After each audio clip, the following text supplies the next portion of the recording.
আমরা গতদিন পর্যন্ত বেশ কিছু অ্যালগরিদম দেখেছিলাম। আমরা একটু দেখি কি অবস্থায় ছিলাম আমরা। এটা একটু দেখেন, এইখানটায় আমরা আসলে এই জায়গাটা দেখছিলাম মূলত। এখানে আমাদের যে অ্যালগরিদম গুলা, আমাদের 2 দিন ক্লাস হয়েছে অ্যালগরিদমের উপরে, মোট 4 দিন লাগবে। তো আমরা প্রথম দিন রিগ্রেশন দেখেছিলাম, দ্বিতীয় দিন আমরা লিনিয়ার ক্লাসিফিকেশনের মধ্যে মানে লিনিয়ার রিগ্রেশন দেখেছিলাম প্রথম দিন, দ্বিতীয় দিন লিনিয়ার ক্লাসিফিকেশনের মধ্যে লজিস্টিক রিগ্রেশন এবং এলডিএ, তার সাথে কেএনএন, এই তিনটা দেখেছেন। ঠিক আছে, আজকে আমাদের টার্গেট হচ্ছে naive Bayes, Gaussian naive bias এবং কার্ট, এই তিনটা স্ক্রিন কি মূলত। শেয়ার দিছেন স্যার? ও, দেওয়া নাই শেয়ার? না স্যার। সরি সরি, দেখতে পাচ্ছেন? এই যে, এটা বলছিলাম, আজকে নন লিনিয়ার ক্লাসিফিকেশনের মধ্যে আমরা হচ্ছে naive Bayes, Gaussian naive bias এবং তার সাথে হচ্ছে কার্ট, এই দুইটা দেখবো। এবং এই নেইভ বায়াস এবং গসিয়ান নেইভ বায়াস এটা ক্লাসিফিকেশনের জন্য ইউজ হয়। তো রিগ্রেশনের জন্য ইউজ হতে পারে, তো সাধারণত ইউজ করা হয় না। Naive Bayes, Gaussian naive bias, এই দুটো আমরা দেখবো ক্লাসিফিকেশনের। এবং কার্ট, এই কার্টটা আমরা ক্লাসিফিকেশনের জন্য দেখবো, আবার রিগ্রেশনের জন্য দেখবো।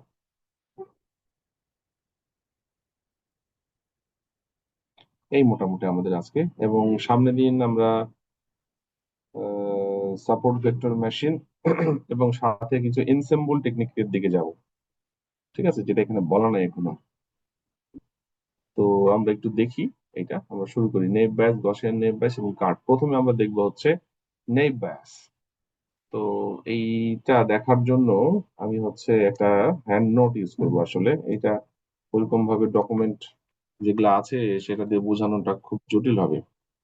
সেই জন্য আমি একটা হ্যান্ড নোট ইউজ করি আপনাদের এটা বোঝানোর জন্য। একটু খেয়াল করেন ভালো মতো।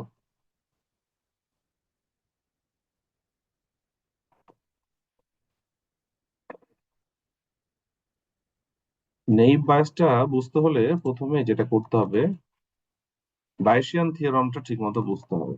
এটা খুব জরুরি, তাছাড়া কিন্তু বোঝা যাবে না। এটা প্রবাবিলিটি এবং স্পেশালি কন্ডিশনাল প্রবাবিলিটির উপরে বেস করে কাজগুলো হয়।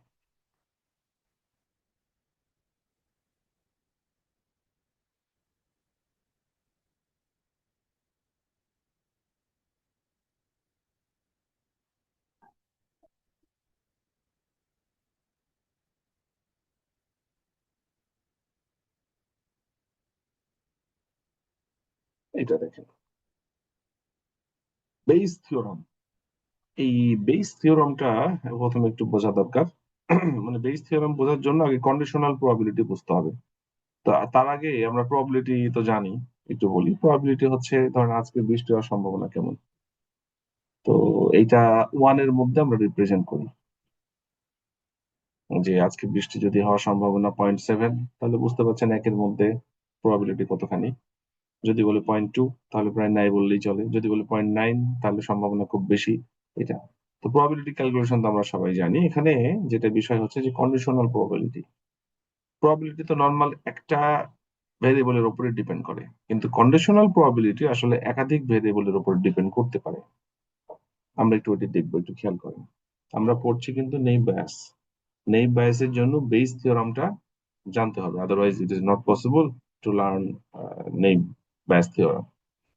তো এখানে খেয়াল করেন, কন্ডিশনাল প্রবাবিলিটির ফর্মুলা হচ্ছে এটা: P B of A equal to P A intersection B by P A. আসলে এটা কিভাবে হইলো আমরা ডিটেলস দেখবো। এখানে ক্লিয়ারলি বলা আছে, মানে এই ডকুমেন্ট আপনাকে দিলে হয়তো একটু বলে দিলে আপনি বুঝতে পারবেন, সেই জন্য ওই ডকুমেন্ট গুলো এভাবে লেখা।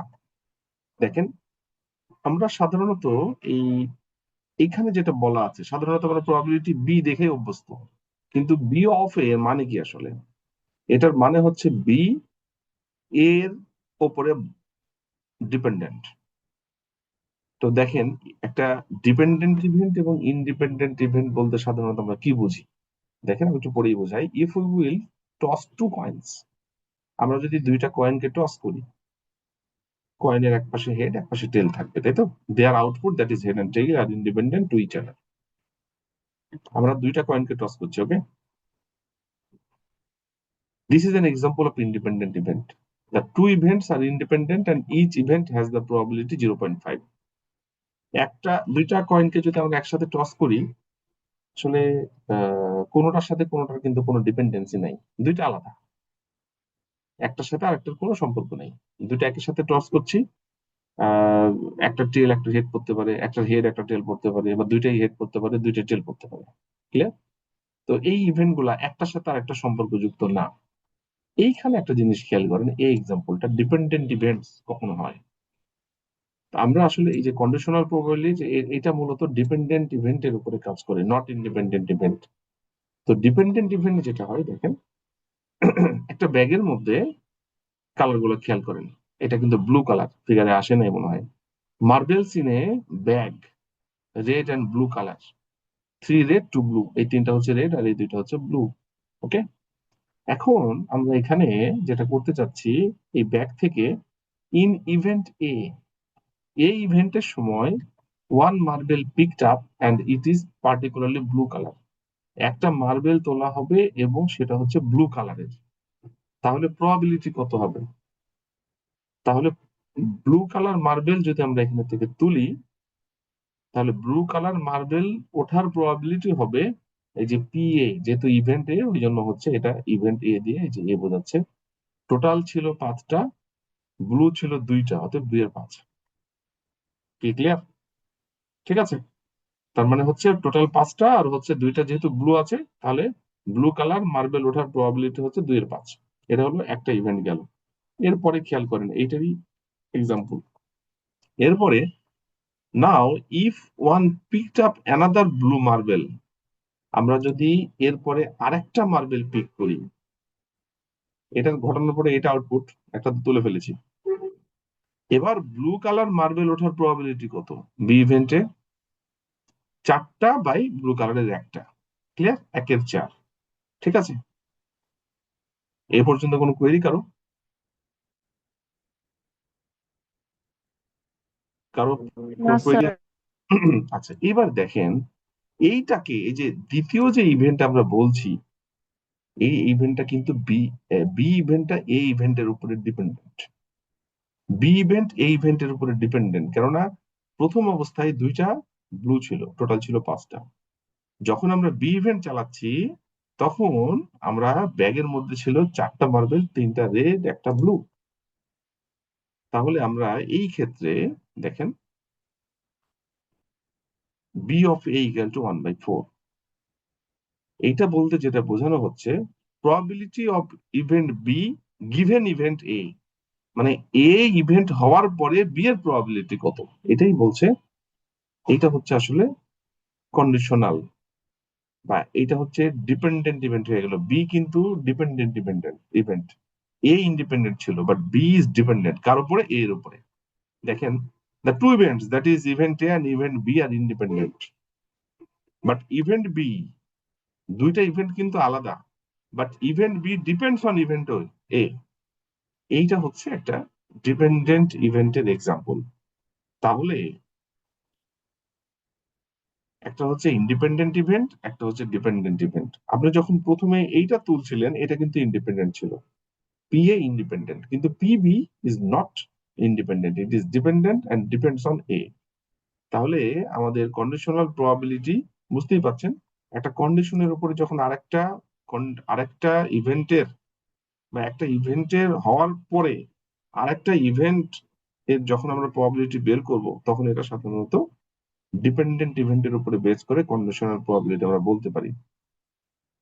দেখেন, এখন যদি আমরা এইভাবে লিখি, দেখেন probability of both event A and B, আমরা যদি দুইটা ইভেন্টের প্রবাবিলিটি একসাথে বের করতে যাই, এটাকে বলা হচ্ছে ইন্টারসেকশন। এই যে probability of A intersection B, এই দুইটা ইভেন্টের প্রবাবিলিটি যদি একসাথে বের করতে যাই, তাহলে প্রথম ইভেন্টের যে প্রবাবিলিটি 2/5 আর দ্বিতীয় ইভেন্টের যে প্রবাবিলিটি 1/4, এই দুটাকে গুণ করতে হবে, মানে এ ইন্টারসেকশন বি, এইটা যদি বের করতে যাই তাহলে এটা হচ্ছে 1/10। এখন আমরা যে কন্ডিশনাল প্রবাবিলিটির যে সূত্রটা বের করছিলাম এখানে, এই যে P B of A equal to, উপরে হচ্ছে পি এ ইন্টারসেকশন বি আর নিচে হচ্ছে পি বাই এ, সেটা যদি বের করি, এখানে দেখেন পি বি গিভেন এ বা অফ এ যেটাই বলো, P A intersection B by P A, এটা হলো 1-10 2-5 1-4 বের হলো। দেখেন এটারও কিন্তু এই যে 1-4, ঠিক আছে। ওইটা হলো আমরা এমনি ক্যালকুলেশন করে বললাম, মুখে বললাম, আর এটা হচ্ছে ক্যালকুলেশন করে দেখালাম। দেখুন কন্ডিশনাল প্রবাবিলিটি কি বোঝাচ্ছে, যে একটা বি এর প্রবাবিলিটি এর উপরে যদি ডিপেন্ডেন্ট হয় তাহলে সেটা হচ্ছে কন্ডিশনাল প্রবাবিলিটির মধ্যে পড়বে, এবং এ হচ্ছে এখানে ইন্ডিপেন্ডেন্ট ইভেন্ট, বি হচ্ছে ডিপেন্ডেন্ট ইভেন্ট। এইটা হচ্ছে আসলে বেইস থিওরাম, যেটা কন্ডিশনের উপরে ডিপেন্ড করে, ঠিক আছে। এখন একটু খেয়াল করেন আমাদের এই জায়গায়, how to use the conditional probability to derive the Bayes theorem. আমরা কন্ডিশনাল প্রবাবিলিটিটাকে ইউজ করব বেস থিওরামের জন্য। তো বেস থিওরামটা আসলে কিভাবে ক্যালকুলেশন হবে, আমরা যদি একটু খেয়াল করেন, পি এ অফ বি মানে এর প্রবাবিলিটি বি এর ইভেন্টের উপরে যদি হয় সেটা, আর এটা হচ্ছে বি অফ এ, এটা যদি করি তাহলে হচ্ছে এইটার ফর্মুলা কি আমরা এখনই দেখে আসলাম, P A intersection B by P B. এটাকে আমরা যদি ঠিকঠাক করে লিখি, যে intersection P A or B, আর এটা হচ্ছে আপনার এটার সাথে মাল্টিপ্লিকেশন পিবি, আর পিবি গিভেন এ এটা যদি হয় তাহলে পি বি ইন্টারসেকশন এ আর পি এ। ওই যে আগের ফর্মুলা থেকে আমরা হচ্ছে এখানে যে কন্ডিশনাল প্রবাবিলিটি যে ফর্মুলা, সেই ফর্মুলা থেকে এটা সরাসরি লিখে দিয়েছি। এই যে এটা আসলো, এটা এখানে আর এটা এখানে। এখন আপনি যদি ইন্টারসেকশন করেন পি এ ইন্টারসেকশন বি আর পি বি ইন্টারসেকশন এ, এই দুইটা কিন্তু আসলে ইকুয়াল। কারণ এখানে আপনি যদি গুণ করে দেখেন, এই যে এটা আগে গুণ করা কি আর পরে গুণ করা কি কিছু যায় আসে না, 1-10 হবে। অতএব এটা যদি ইকুয়াল হয় তাহলে আমরা কি করতে পারি, এই ইকুয়েশন থেকে এইটা, এই ইকুয়েশন থেকে এটা লিখতে পারি। এটা যদি আমরা লিখি তাহলে দেখেন তো, এই যে P A of B equal to P B of A into P A by P B. আমরা যদি একটু ঘুরিয়ে লিখি এটাকে, যদি হচ্ছে আমরা এটা বের করি, পি বি বাই এ সমান সমান কি হবে, পি এ বাই বি, এটা উপরে চলে যাবে P B P A. This is Bayes theorem. আমরা কি করলাম এতক্ষণ, আমরা হচ্ছে কন্ডিশনাল প্রবাবিলিটি কি সেটা, ফর্মুলাটা কি সেটা আপনাদেরকে বললাম।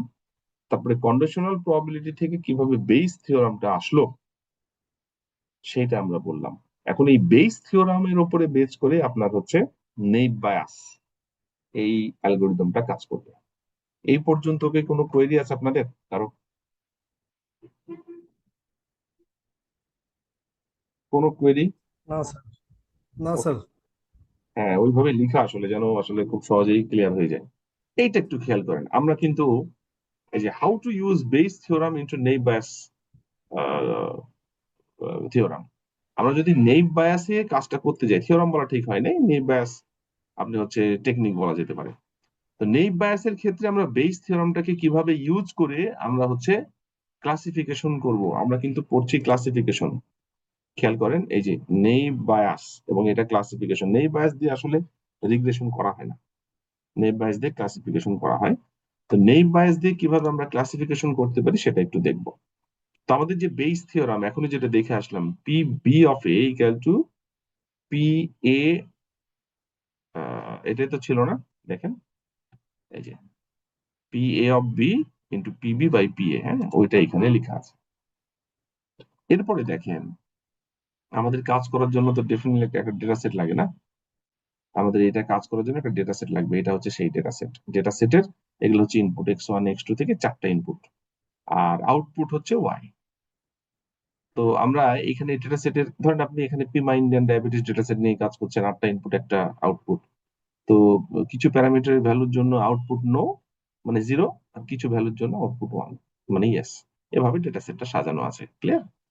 এখন এইটার উপরে আমরা কিভাবে কাজ করতে পারি, এখন বেস থিওরামের এইবারে এরপরে দেখেন, আমাদের এর আগে আমরা যখন এ আর বি ইভেন্ট দেখলাম, পি বি অফ এ, এ কিন্তু একটা ইভেন্ট ছিল, এই ইভেন্টের উপরে আপনার বি কত হবে সেটা বের করছিলাম। কিন্তু আমরা যদি এখন বের করি যে পি ওয়াই কত হবে, কোনো একটা ইন্ডিপেন্ডেন্ট অবজারভেশনের উপরে যদি একটা কাজ করি, পি ওয়াই কত হবে এবং তার ব্যাক এন্ডে কি আছে, আউটপুটটা বের করব ইনপুটের পার্সপেক্টিভে, তাই তো? তা আউটপুট তো হচ্ছে ওয়াই, আউটপুটের প্রবাবিলিটি কত, ইনপুট কোনটা, এই যে এখানে যতগুলো ইনপুট ছিল, মানে ধরেন আমি যদি Pima Indian diabetes data set use করি, 8টা, X1 X2 X3 থেকে X8 পর্যন্ত, এটা হলো এ, ওর সাথে মিল রেখে কিন্তু লেখা। এ মানে হচ্ছে আপনার ডিপেন্ডেন্ট ইভেন্ট, এই ইন্ডিপেন্ডেন্ট ইভেন্ট। তো এইটা আমরা যদি এখন ইকুয়াল করি, দেখেন এই এই সূত্র অনুসারে, তাহলে কি লেখা যায়, পি বি অফ এ মানে হচ্ছে পিবি, মানে এখানে ওয়াই অফ, এখানে এক্স যেগুলো আছে সেগুলো X1 থেকে Xn পর্যন্ত, মানে যতগুলো ইনপুট হতে পারে সেটা, তাহলে পি অফ ওয়াই, এই যে, তাহলে পিবি মানে হচ্ছে এখানে পি ওয়াই।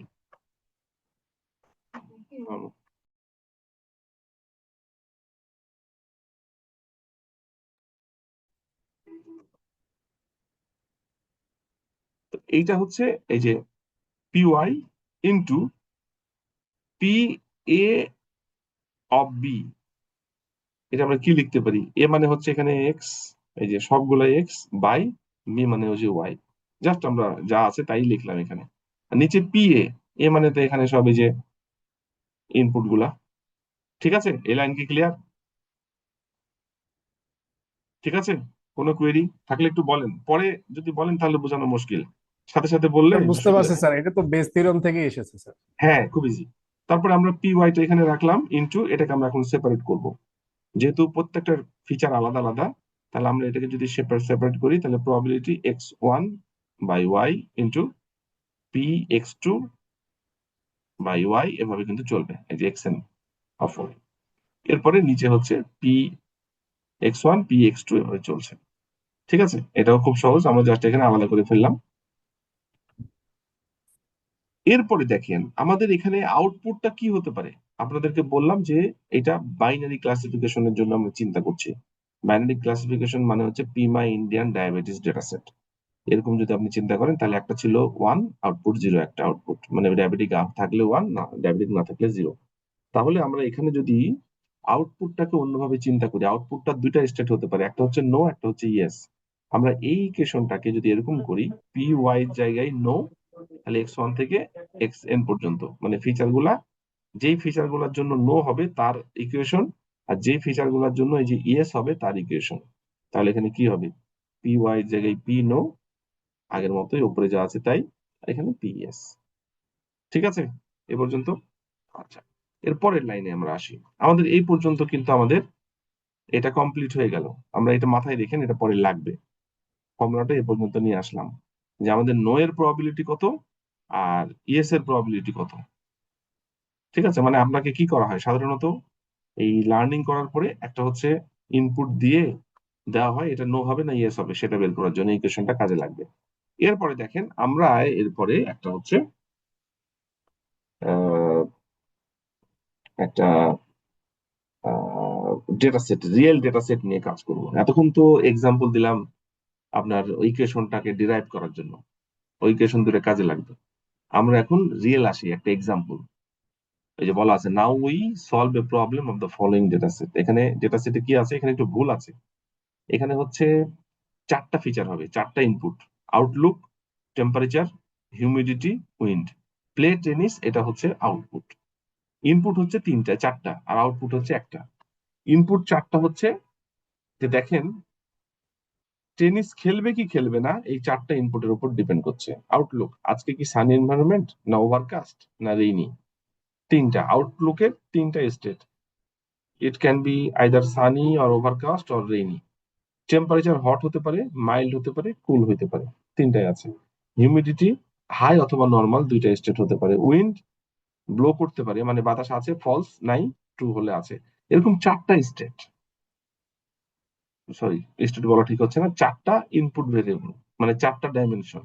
আর একটা হচ্ছে আউটপুট, যে ধরেন এই কন্ডিশন যদি সানি হয়, টেম্পারেচার হট হয়, হিউমিডিটি হাই হয়, উইন্ড যদি না থাকে, তাহলে প্লে টেনিস হবে না, আজকে খেলা হবে না। যদি ওভারকাস্ট হয়, হট হয়, হাই হয়, উইন্ড যদি না থাকে, তাহলে আজকে খেলা হবে। এরকম বিভিন্ন কন্ডিশন এখানে দেওয়া আছে। আমরা এই ডেটা সেট নিয়ে কাজ করবো। এখানে একটু ভুল আছে, এটা হচ্ছে চারটা ইনপুট ফিচার হবে। আর ফিফথ ফিচার হচ্ছে আউটপুট ফিচার। এটা নিয়ে আমরা এখন কাজ করব। ঠিক আছে, আমরা কাজ শুরু করলাম, আমাদের ফর্মুলা বলা শেষ, আমরা এখন এটা নিয়ে নেই বায়াসের দিকে যাচ্ছি। একটু খেয়াল করেন, এখানে আউটলুকে তিনটা স্টেট, সানি, ওভারকাস্ট, রেইনি। টেম্পারেচারে তিনটা state, hot, mild, cool. Humidity দুইটা স্টেট, হাই, নর্মাল। উইন্ডের দুইটা স্টেট, ট্রু, ফলস। চারটা ইনপুট, একটা আউটপুট। আমরা এখানে কাজের সুবিধা করার জন্য, এতগুলো বুঝাইতে গেলে মুশকিল হবে, আমরা দুইটা ইনপুট একটা আউটপুট নিয়ে দেখাবো, আর পরে বলে দেবো যে আপনি কিভাবে অন্য কাজগুলো করতে পারেন। আমরা দুইটা ইনপুট নিয়ে কাজ করবো, আউটলুক আর টেম্পারেচার, আর তার সাথে প্লে টেনিস আউটপুট। হিউমিডিটি আর উইন্ড, এই দুইটা আপাতত আমাদের কাজটাকে সহজভাবে বোঝানোর জন্য আমরা স্টপ রাখছি। তাহলে আউটলুক আর টেম্পারেচার এই দুটো ইনপুট, আর প্লে টেনিস সেটা হচ্ছে আউটপুট। খেয়াল করেন, লেটস টেক ফিচার আউটলুক। আউটলুকের কয়টা কন্ডিশন, স্টেট কটা? Sunny, overcast, rainy. রেইন লেখা আছে, যাই হোক। খেয়াল করেন তো, আউটলুকের ইয়েস সানির কয়টা কন্ডিশনের জন্য হয়েছে? দেখেন তো, এই যে ইয়েস, ইয়েস, ইয়েস, এখানে কি সানি আছে? একটাও সানি নাই। এখানে সানি নাই। এখানে একটা সানি আছে। এখানে একটা সানি আছে। দুইটা সানির জন্য আউটপুট ইয়েস হয়েছে, তাই না? এখানে কিন্তু দুই। কি বোঝা যাচ্ছে? ওভারকাস্টের ইয়েস হওয়ার জন্য, মানে ওভারকাস্ট হওয়ার জন্য, আউটলুকের ওভারকাস্ট হওয়ার জন্য আউটপুট ইয়েস হয়েছে কয়টা? এটা কাছাকাছি রাখতে পারলে খুব ভালো হইতো। বুঝতে পারছেন কি, না কাছাকাছি করব? ঠিক আছে। হ্যালো। জি জি স্যার, ঠিক আছে। জি স্যার। ওভারকাস্ট দেখেন, ওভারকাস্ট হচ্ছে ইয়েস হয়েছে একটা, দুইটা, চারটাতে ওভারকাস্ট যদি হয়ে থাকে আউটলুকে, তাহলে কিন্তু ইয়েস হয়ে আছে। এখানে এই যে চারটা। রেইনি, রেইনি তিনটা হওয়ার জন্য আউটপুট ইয়েস হয়ে আছে, দেখেন তো। এই একটা, দুইটা, আর এই যে তিনটা, অন্যগুলা নো। ঠিক আছে, তাহলে আমরা ইয়েস, সানি হওয়ার জন্য ইয়েস হয়েছে দুইটা, ওভারকাস্ট চারটার ক্ষেত্রে ইয়েস চারটা, আর রেইন হচ্ছে বা রেইনি হচ্ছে তিনটার জন্য ইয়েস চারটা। ঠিক নো কিন্তু এভাবে, যেমন সানি যখন ছিল তখন কিন্তু নো হয়েছে তিনটা। দেখেন সানি এখানে দুইটা আছে, আর এখানে একটা, তিনটা। বোঝা গেল? আমি একটা মিলিয়ে দিচ্ছি। তারপরে ওভারকাস্ট মানে হওয়ার জন্য নো একটাও নাই। দেখেন, নো ক্ষেত্রে, নো এর ক্ষেত্রে একটা ওভারকাস্ট নাই, নাই। ওই জন্য এটা কিন্তু হচ্ছে জিরো।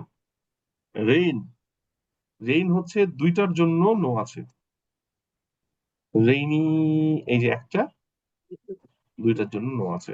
তো আমরা তো এটা ইয়েস আর নো কোন কোন স্টেটের জন্য সেটা তো কটা আছে সেটা খুব সহজেই বের করতে পারি। আমরা যদি এই সংখ্যাটাকে যোগ করি 9, আর এই সংখ্যাটাকে যোগ করি 5 হয়, 7, 9 আর 5। এখন ইয়েস হওয়ার প্রবাবিলিটি কত, পিএস হওয়ার প্রবাবিলিটি কত সানির জন্য? সানির ক্ষেত্রে ইয়েস হওয়ার প্রবাবিলিটি কত? টোটাল 9, আর সানির 2, 2/9। তারপরে ওভারকাস্টের ইয়েস হওয়ার প্রবাবিলিটি কত? 4 এর 9, এই যে 4, 9। রেইনের 3, 9। আর প্রবাবিলিটি নো হওয়ার প্রবাবিলিটি কত?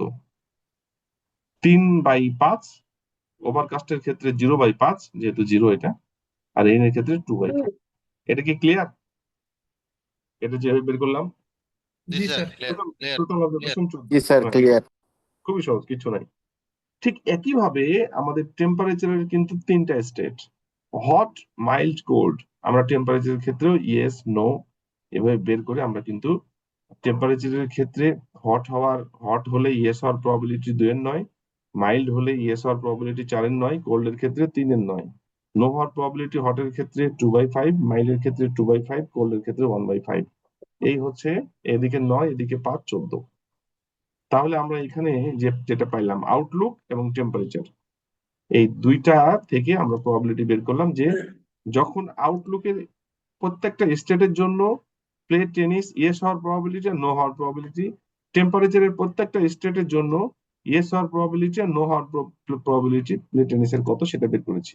এবং আগেই বলেছি শুধুমাত্র আমরা দুইটা ইনপুট নিয়ে কাজ করবো, ইনপুট গুলো নিয়ে কাজ করব না। ক্লিয়ার? তো এইটা আমাদের হলো। এরপরে দেখেন, তাহলে এখন যদি আমরা এটা বের করি, প্লে টেনিস ইয়েস হওয়ার প্রবাবিলিটি 9 আর নো হওয়ার প্রবাবিলিটি 5। খেয়াল করেন তো, ইয়েস হওয়ার প্রবাবিলিটি 9 আর নো হওয়ার প্রবাবিলিটি 5। এখানে আপনি যোগ করলে কিন্তু সেটা পেয়ে যাবেন 1 2 3 4 5 6 7 8 9। আর নো হওয়ার প্রবাবিলিটি 1 2 3 4 5। এটা এখানেও হিসাব করলেও পাওয়া যাবে। তাহলে প্লে টেনিসের ইয়েস এর প্রবাবিলিটি কত? টোটাল 14 অবজারভেশন, তার মধ্যে 9টা ইয়েস, আর টোটাল 14 অবজারভেশন তার মধ্যে হচ্ছে 5টা। তাহলে ইয়েস হচ্ছে 9 14 আর 5 14। কমপ্লিট। এরপরে আমরা চলে যাব কিন্তু আবার এখন এই ইকুয়েশনে, যে ইকুয়েশনটা ছেড়ে আসলাম। আমরা ডেটা সেট থেকে আমাদের এই প্রবাবিলিটি গুলো বের করে নিলাম। এরপরে আমাদের এই দুই ইকুয়েশনে আসবে, মানে নো হওয়ার প্রবাবিলিটি কত সেটাতে আসবে যে পি নো, এখানে ইনপুট গুলা, আর ইয়েস এর জন্য পি ইয়েস ইনপুট গুলা। এরপরে দেখেন, এই যে this above value are use to calculate the naive Bayes theorem. এই যে ভ্যালুগুলো ক্যালকুলেট করলাম, এই টেবিলের ভ্যালুগুলা, তারপরে এখানকার ভ্যালুগুলা, এইটা এখন কাজ করবে। দেখেন এখানে একটা এক্সাম্পল দেওয়া আছে। এবার দেখেন, এবার একটা টেস্ট কন্ডিশন আসলো। আমাদের লার্নিং কিন্তু কমপ্লিট। আমাদের এই ভ্যালুগুলা বের করা মানেই লার্নিং কমপ্লিট। আমরা আরেকবার বলি, এই পুরো ডেটা সেটের আমরা দুইটা ইনপুট নিয়ে কাজ করছি। এখান থেকে আউটলুক আর টেম্পারেচার, আর এখানে হচ্ছে প্লে টেনিস। তিনটা কলাম নিয়ে কাজ করছি। প্লে টেনিস হচ্ছে আউটপুট, আর আউটলুক আর টেম্পারেচার এই দুটো ইনপুট। এবং আমরা এটার জন্য আমরা লার্নিং ফেজে আমরা হচ্ছে এই টেবিলটা মানে আউটলুকের প্রবাবিলিটি ইয়েস এবং নো হওয়ার, টেম্পারেচারের প্রবাবিলিটি ইয়েস এবং নো হওয়ার, এবং এখানে প্লে টেনিসের প্রবাবিলিটি আমরা বের করলাম। এখন টেস্টে আসছে, ধরেন একটা টেস্ট আসলে এমন, now if the new data will come, that means in test phase, for the probability of yes হওয়ার প্রবাবিলিটি কত যখন ওয়েদার সানি এবং টেম্পারেচার হট। যখন ওয়েদার সানি এবং টেম্পারেচার হট, মানে আউটলুক সানি এবং হট টেম্পারেচার, এর জন্য প্রবাবিলিটি ইয়েস হওয়ার প্রবাবিলিটি কত। তাহলে আমরা লিখতে পারি না যে এটা কিন্তু কন্ডিশনাল হয়ে গেল। এবার ওই যে আপনার হচ্ছে যেটা ছেড়ে আসলাম বেস থিওরাম দিয়ে, সেই ফর্মুলাতে আমরা বসাই দেবো। পি ইয়েস গিভেন কি সানি আসছে আউটলুকের ফিচার, যেখানে বলা আছে যে সানি ওয়েদার মানে আউটলুক সানি এবং হট টেম্পারেচারের জন্য যে টেম্পারেচার হট, এই দুই কন্ডিশনের জন্য পি ইএস হওয়ার প্রবাবিলিটি কত। আমরা এই ফর্মুলাটা এখান থেকে লিখতে পারি। দেখেন এই যে পিএস ইন্টু প্রত্যেকটা ইন্ডিপেন্ডেন্টের, আর এটা হচ্ছে এটা। আমরা যদি এটা করি, এটা খুব সহজেই লিখতে পারবো। PS into P sunny by yes into P hot by yes. দেখেন তো, এই যে P sunny by yes, P hot by yes ওপরে, আর নিচে হচ্ছে প্রত্যেকটা ইন্ডিপেন্ডেন্ট। এই যে P sunny into P hot. এটা কি বোঝা গেছে এই ইকুয়েশনটা কোথা থেকে আসলো? ঠিক আছে। জি স্যার, জি স্যার, ঠিক আছে।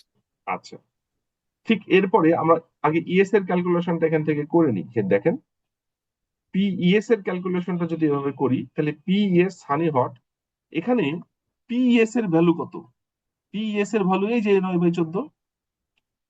আর পি সানি নো,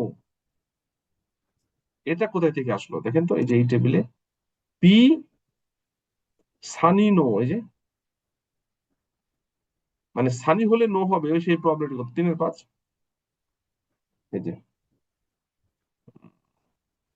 থামেন, নো না তো, সরি ভুল করেছি। এই যে পি সানি ইয়েস এখান থেকে আসছে, তো এই যে জাম্প করার জন্য বলেছে এটা। পি সানি ইয়েস, তো 2/9, সরি 2/9, এই যে 2/9। আর পি হট ইয়েস এর জন্য, এই যে হট ইয়েস এর জন্য 2/9, দুইটাই 2/9। তাহলে এখান থেকে আমরা যে 9/4, মানে এইখান থেকে এটা আসলো কিন্তু, ইন্টু 2/9 ইন্টু 2/9। ঠিক আছে। এরপর আমরা যদি ক্যালকুলেশন করি তাহলে এটা আসবে 0.031।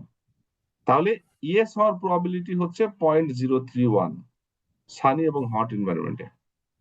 এরপরে নো হওয়ার probability P no sunny hot, কোন ইকুয়েশনে? এই যে এটা পি নো এখানে আসবে, একই ফর্মুলা, খালি নো এর জায়গায় নো, তাছাড়া everything is same as yes. Okay, তো এখানে হচ্ছে এই যে P sunny, P no sunny hot, P no into P sunny no, এটা যদি আপনি এই ফর্মুলায় নিয়ে আসেন, এই যে পি নো সানি হট মানে এটা এখানে এসেছে, তাহলে এটা হলো 5/14, 5/14 কোথেকে আসলে, এই যে 5/14। আর নো হওয়ার প্রবাবিলিটি, এই যে পি সানি নো হওয়ার প্রবাবিলিটি হচ্ছে এই যে এটা, আর পি হট নো হওয়ার প্রবাবিলিটি 2/5, 3/5 ইন্টু 2/5, এই যে 3/5 2/5, এইটা রেজাল্টে আসছে এই যে এটা 0.085। তাহলে ইয়েস হওয়ার প্রবাবিলিটি হচ্ছে 0.031, আর নো হওয়ার প্রবাবিলিটি হচ্ছে 0.085। কোনটার প্রবাবিলিটি বেশি? নো হওয়ার প্রবাবিলিটি বেশি, তার মানে প্লে টেনিস আজকে খেলা হবে না, নো।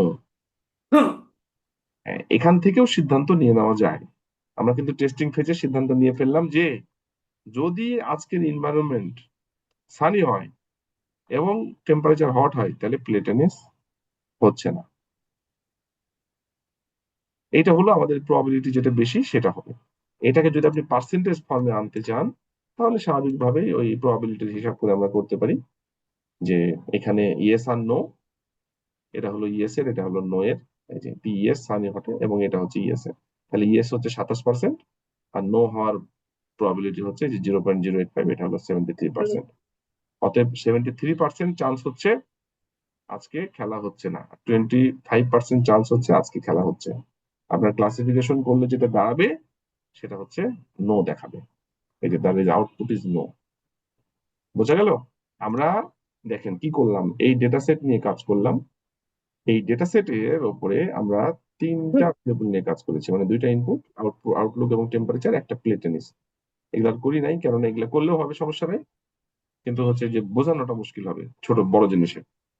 তো এইখানে আমরা কি করলাম, আউটলুক এবং টেম্পারেচারের পিএস নো বের করে ফেলছি। তারপরে আমরা প্লে টেনিসের ইএস নো বের করলাম, প্রবাবিলিটি করার পরে আমাদের যে ফর্মুলা ছিল ওই ফর্মুলার উপরে ইএস এর একটা নো এর একটা বের করে দেখলাম যে কার প্রবাবিলিটি বেশি, যার প্রবাবিলিটি বেশি ওইদিকে উইন করবে। নেইব বায়াস কমপ্লিট। বলেন কোনো কোয়েরি থাকলে। কি পাওয়া যাবে না? এরপরে যদি আপনার ভেরিয়েবল বাড়াইতে বলি, এখানে তো বলা হলো যে আপনার সানি আর হট, এই দুইটা মানে দুইটা ইনপুটের জন্য সানি আর হট, যদি বলা হয় হিউমিডিটি নর্মাল আর উইন্ড ট্রু, তাহলে কি বের করতে পারবেন না? জি জি কোনো তো স্যার, পারা বিষয় যাবে স্যার। পারা হ্যাঁ, যাবে স্যার।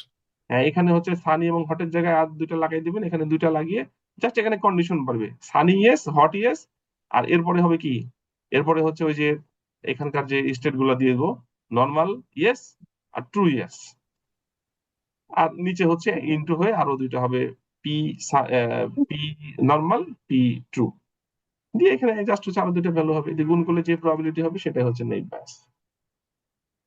ঠিক আছে, বোঝা গেছে কি? একটা জিনিস বলি, সেটা হচ্ছে আপনাদের যেটা বললাম আমি, সেটা হলো দেখেন বাইনারি ক্লাসিফিকেশনের জন্য। বাইনারি ক্লাসিফিকেশন মানে হচ্ছে আমাদের এইখানে ডেটা সেটটা দেখেন, প্লে টেনিস ইয়েস অথবা নো। তো যেই নেইব ব্যাস ফর্মুলাটা বললাম বা থিওরামটা বললাম, সেটা এটা যে আপনার শুধুমাত্র বাইনারির জন্য হবে নট নেসেসারি। এখানে যদি আপনি লেভেল বাড়িয়ে দেন, ধরেন যে 4টা লেভেল, ঠিক আছে, লেভেল মানে 4টা ক্লাস বা 4টা লেভেল, সেটার জন্য কিন্তু হইতে পারে। সেক্ষেত্রে কি হবে, এখানে যে দুইটা ইকুয়েশন ছিল না, দুইটা ইকুয়েশনের জায়গায় 4টা ইকুয়েশন হবে, পি নো পি এস, এরকম ভাবে 4টা ইকুয়েশন হবে। 4টা ক্লাস হলে 4টা ইকুয়েশন হবে, 4টার প্রবাবিলিটি। মানে এখানে আমরা যে বের করেছিলাম ইয়েস নো দুইটা, এখানে হবে 4টা। ইয়েস এর জন্য একটা, নো এর জন্য একটা, দুইটা ছিল, দুইটা ক্লাসের জন্য 4টা হলো 4টা, মানে এইটা আপনার হচ্ছে, এবং এখানেও কিন্তু তখন 4টা হয়ে যাবে। মানে এটা হচ্ছে আপনার বাইনারি ক্লাসিফিকেশনের জন্য করা যায়, আবার মাল্টি ক্লাস ক্লাসিফিকেশনের জন্য করা যায়। ঠিক আছে, এই এটা বলা তখন হয়েছিল না, আমি বললাম। বলেন আর কোনো কোয়েরি এটার উপরে?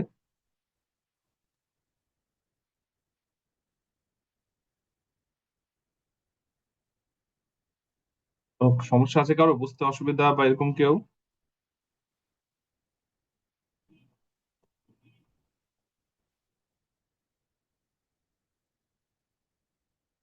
No sir. ঠিক আছে, এরপরে দেখেন আমি হচ্ছে চলে যাব আমাদের সেকেন্ড টপিকে, সেটা হচ্ছে গসিয়ান নেইভ বায়াস। আমরা তো এইটা দেখলাম, এই যে নেইভ বায়াস, এরপরে আছে Gaussian naive Bayes. Gaussian naive বায়াসে কি আছে আসলে? নেইভ বায়াস আর গসিয়ান নেইভ বায়াসের মধ্যে পার্থক্যটা কি, আনার দরকারিটা বা কি ছিল? দেখেন, এখানে খেয়াল করেন, আমরা যে ডেটা সেটটা দেখালাম, এখানে কিন্তু স্টেট গুলা কিন্তু ডিসক্রিট। এখানে মাত্র তিনটা আউটপুট, মানে তিনটা স্টেট, সানি, ওভারকাস্ট অথবা রেনি। এখানে টেম্পারেচারে তিনটা স্টেট, হট, মাইল্ড, কুল। হিউমিডিটিতে দুইটা, হাই বা নর্মাল। উইন্ডে ফলস বা ট্রু। মানে এখানে কিন্তু লেভেল খুব বেশি নাই, দুইটা তিনটা এরকম। কিন্তু যদি লেভেল বেশি থাকতো, কিছু কিছু ভেরিয়েবল আছে না, যেমন আপনি দেখেন এখানে আমরা যদি পিমা ইন্ডিয়ান ডায়াবেটিস ডেটা সেটটাই যদি বের করি,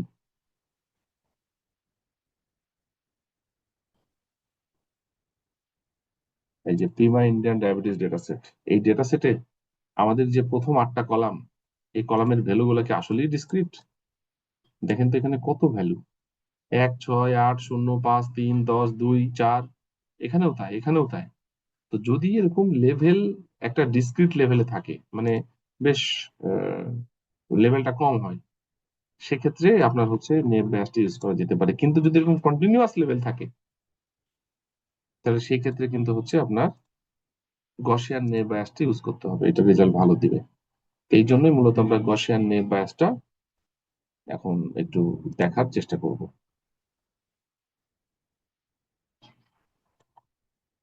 একটু খেয়াল করুন, গসিয়ান নেভ ব্যাসটা কাছাকাছি লেভেলের। তবে এখানে যেটা করা হয়, সেখানে এই যে প্রবাবিলিটি ডেনসিটি ফাংশন, পিডিএফ, এইটা ইউজ করা হয়। এখানে আসলে যেটা হয় একটু বলি, এটা হচ্ছে এক্স হচ্ছে তো ইনপুট, যেটার পার্সপেক্টিভে আমরা হচ্ছে ভ্যালু বের করব, তাই না? মানে প্রবাবিলিটি বের করব। আর সি কে হচ্ছে ক্লাস, সি হচ্ছে ক্লাস, কে হচ্ছে কতগুলা ক্লাস সেটা। তো এইখানে এই যে মিউ স্কয়ার যেটা দেখছেন, এটা তো ভেরিয়েন্স। এর কি মিউ নাকি এই ইয়েটা সিম্বলটা? সিম্বল মনে থাকে না, এই সিম্বলের নাম কি? স্যার হ্যালো, সিগমা মনে হয়। সম্ভবত সিগমা, হ্যাঁ ওইরকমই হবে। এই যে সিগমা, যেটা সিগমা স্কয়ার, এটা হচ্ছে ভেরিয়েন্স। আর মিউ যেটা, এটা হচ্ছে মিন। তাছাড়া কিন্তু সবই এক। এখানে দেখেন পায়ের ভ্যালু সবই এর তো ইনপুট। তারপরে আমরা ক্যালকুলেশন করে দেখবো, এখন সমস্যা নাই। আর এটা হচ্ছে ভেরিয়েন্স। তো এই যেটা বলছিলাম, এখানে এটাই নতুন, তাছাড়া সবকিছু কিন্তু আগের মতো আমরা বের করতে পারবো। ঠিক আছে, তো এইখানে আমি সবকিছু বলে দিচ্ছি। এখন প্রথমে ইকুয়েশন বললে বোঝানোটা মুশকিল, আমি আগে এক্সাম্পল দিই, তারপর ইকুয়েশনের দিকে যাব, এটা বেটার। তো এইখানে এই টিউটোরিয়ালটা আসলে জেনারেট করা, এটা হচ্ছে যে চ্যাট জিপিটি থেকে জেনারেট করা, এবং ওইটার আদলে যেটা আমরা এখন করলাম সেটার আদলে, যেন খুব সহজে বুঝতে পারেন। তো মানে নেইভ বায়াসের আদলে এখানে ম্যাথমেটিক্যাল ক্যালকুলেশন করেই দেখানো আছে। এই যে স্টেপ বাই স্টেপ ক্যালকুলেশন, খেয়াল করেন। এইখানে ওই ডেটা সেটটাকেই কিন্তু কিছুটা লেভেল দিয়ে নিয়ে আসা হয়েছে।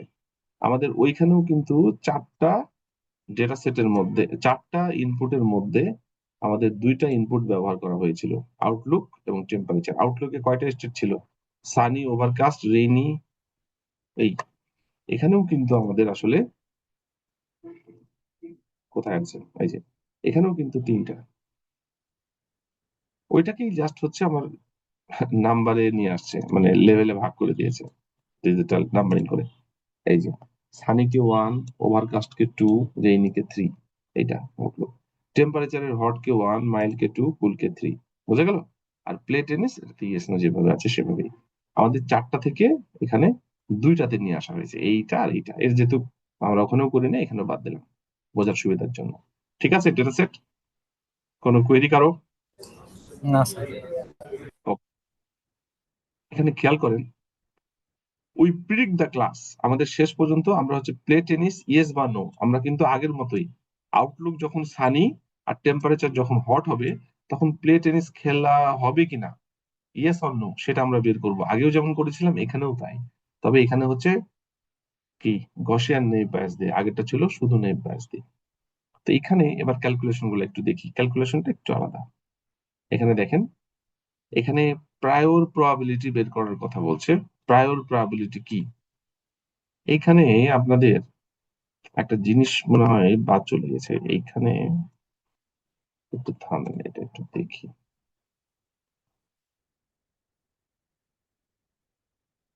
এইটা বাদ গেছে, এইগুলা বলা হয়নি, এই যে বেইস থিওরামের যে কন্ডিশন গুলা, বেইস থিওরামে কিছু বিষয় ছিল।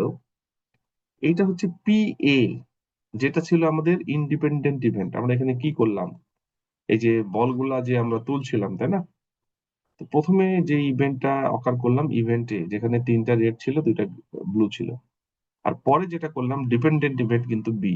এ হলো ইন্ডিপেন্ডেন্ট ইভেন্ট, বি হচ্ছে ডিপেন্ডেন্ট ইভেন্ট। বি ইভেন্টটা এই ইভেন্টের উপরে ডিপেন্ডেন্ট। তো এখানে দেখেন, এই বেইস থিওরামে পি এ অফ বি এর ক্ষেত্রে এই যে ফর্মুলা আমাদের আসলো, পি এ যেটা, এটা কিন্তু আসলে আগে থেকে আমাদের মানে, আহ, কি প্রবাবিলিটি ডিটারমাইন করা আছে, এটাকে বলা হচ্ছে প্রায়োর প্রবাবিলিটি। ওই জন্য পোস্টেরিয়র প্রবাবিলিটি বলা হচ্ছে এটা, মানে আমরা এখানে ক্যালকুলেশন করে আমরা প্রবাবিলিটিটা বের করব ডিপেন্ডেন্ট ইভেন্টের উপরে বেস করে ইন্ডিপেন্ডেন্ট ইভেন্ট, ওইটা এটার নাম হচ্ছে পোস্টেরিয়র প্রবাবিলিটি। আর এটা যেটা হলো, এটা যেটা আমরা মানে ইন্ডিপেন্ডেন্ট ইভেন্টের যে প্রবাবিলিটি, সেটাকে বলা হচ্ছে প্রায়োর প্রবাবিলিটি। আর এটা হচ্ছে মার্জিনাল প্রবাবিলিটি। মার্জিনাল প্রবাবিলিটি বলা হচ্ছে যে যেই ইভেন্টটা হচ্ছে আসলে কি, এই যে যেটা ইন্ডিপেন্ডেন্ট ইভেন্ট, সেটা হচ্ছে এই যে আপনার মার্জিনাল প্রবাবিলিটি। ঠিক আছে, এটার সাথে এটা গরমিল করে ফেললেন না তো আবার?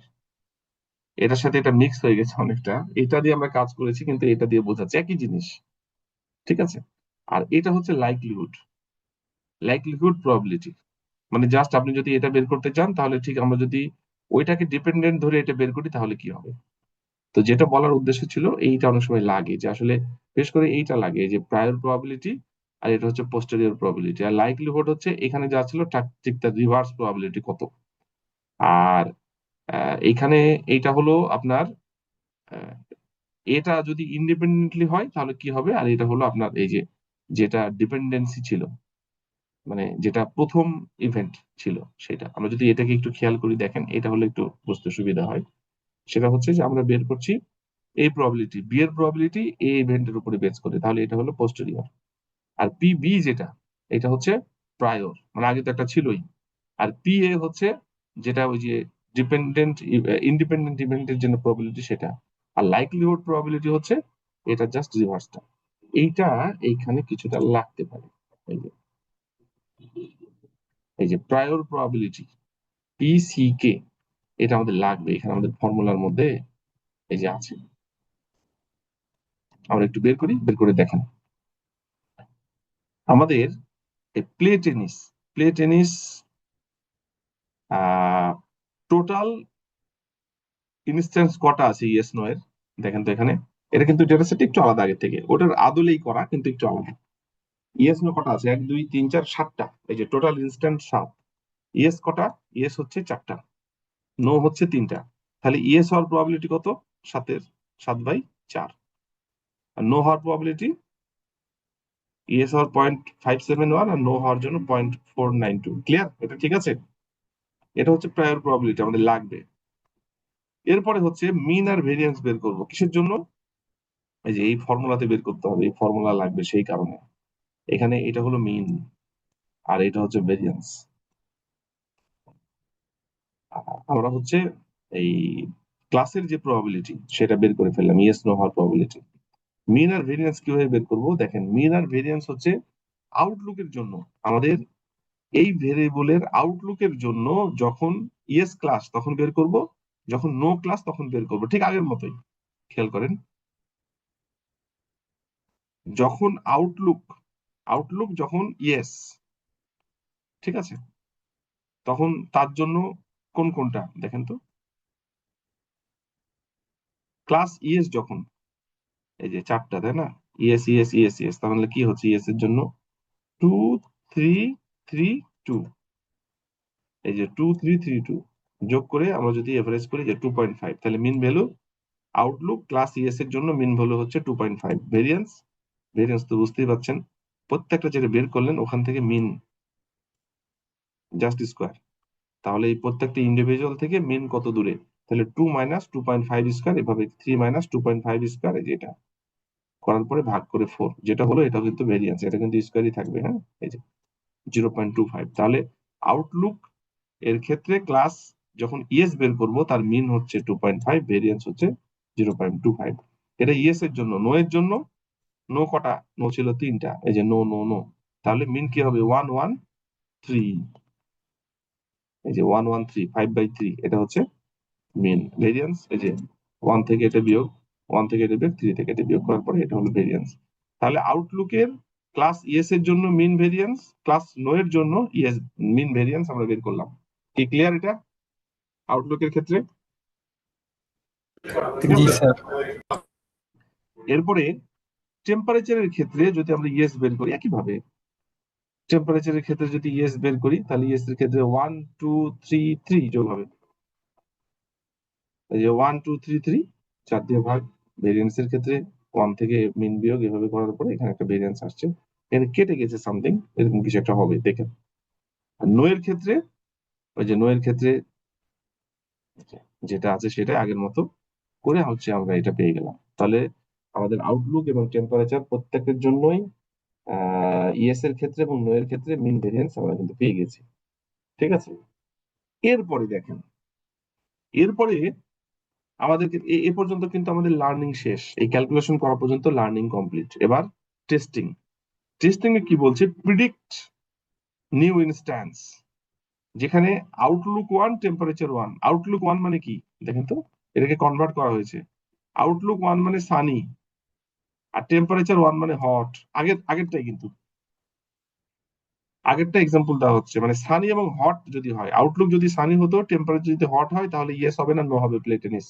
এখানে 1 আর 1 বলা হচ্ছে যেহেতু কোড করে নেওয়া হচ্ছে। এখানে এই যে প্রিডিক্ট আউটলুক 1 টেম্পারেচার 1, তাহলে বলছে এবার উই ক্যালকুলেট দ্য লাইকলিহুড, এই যে P X of X I by C K for each feature and class, then compute the posterior probability. একটু দেখেন কি হচ্ছে এখন। আউটলুকের ক্ষেত্রে কত? যদি ক্লাস ইয়েস হয় তাহলে আউটলুকের ক্ষেত্রে কত, টেম্পারেচারের ক্ষেত্রে কত।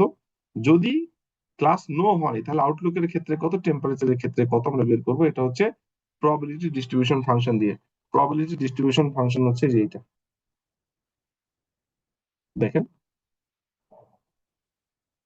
ইয়েস এর ক্ষেত্রে এই যে প্রবাবিলিটি পি আউটলুক, তো 1 আউটলুকে তো যখন আমরা যে 1 ধরলাম মানে সানি। ইয়েস এর ক্ষেত্রে কি হবে, যেহেতু ইয়েস এর ক্ষেত্রে বের করছি 1 ভাগ 2 পাই ইন্টু এটা কি, এটা হচ্ছে ওই যে আউটলুক 1 এর ইয়েস এর মিন, এই যে আউটলুক ক্লাস ইয়েস এর এই যে 2.5, আর ভেরিয়েন্স 2.5। দেখেন এখানে এই যে এটা, এখানে ছিল ভেরিয়েন্স, এখানে হচ্ছে ভেরিয়েন্স, এটা হচ্ছে মিন। এটা বের করার পরে এখানে যেটা আসবে এটা হচ্ছে এটা। তার মানে যখন সানি, ঠিক আছে, আউটলুক, তখন পি ইয়েস হওয়ার প্রবাবিলিটি হচ্ছে এটা।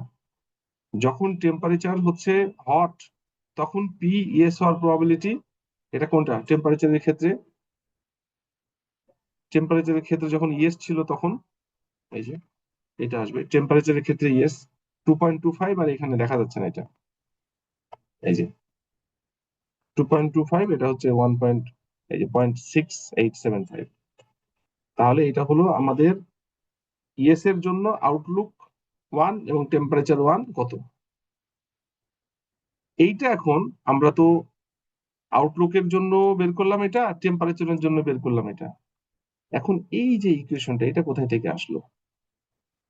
P S into P Outlook 1/s মানে এইটা, আর পি টেম্পারেচার 1/s, এই তিনটা টার্ম কোথা থেকে আসলো? এটা আসলে এই যে এটা,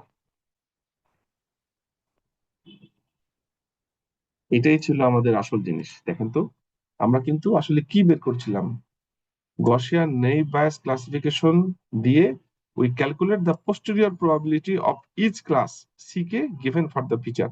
এটাই তো হলো এই যে বায়াসিয়ান থিওরাম। এতক্ষণ ধরে এটাই তো বললাম, এটাই তো পোস্টেরিয়র প্রবাবিলিটি, আমরা এটাই বের করতে চাচ্ছি। কার উপরে বেস করে? ইনপুট কি তার উপরে বেস করে, মানে মানে আমরা হচ্ছে এই যে এটা এটা একটু খেয়াল করেন, এটা এখানে উল্টা করে লিখলে ভালো হতো। বি এর প্রবাবিলিটি বের করতে চাচ্ছি এর প্রবাবিলিটির উপরে বেস করে। তাহলে আমাদের এখানে কি হবে? এটা হলো সেই জিনিস, এই যে আমরা ক্লাস বের করতে চাচ্ছি এই ইনপুট গুলোর উপরে বেস করে, মানে প্লে টেনিস খেলা হবে কিনা ইয়েস বা নো সেটা বের করতে চাচ্ছি ইনপুটের উপরে বেস করে। তো এইটা সমান সমান এটা লেখা যায়। ঠিক আছে, এটা হলো আপনার ক্লাস প্রবাবিলিটি মানে আমরা প্রথমে যেটা বের করলাম, এই যে এটা ইয়েস এর জন্য 0.571 আর নো এর জন্য 0.429, এটা। আর এইটা হচ্ছে এই যে এখনই যেটা বের করছি, যে ক্লাস ইয়েস এর জন্য আমার যদি হচ্ছে আউটলুক সানি হয় মানে 1 হয়, সেটা কত হবে? আর এটা হলো ডট, এটা কিন্তু গুণ, হ্যাঁ, ডট প্রোডাক্ট। দেখেন এইটাই আসলে এই যে এটা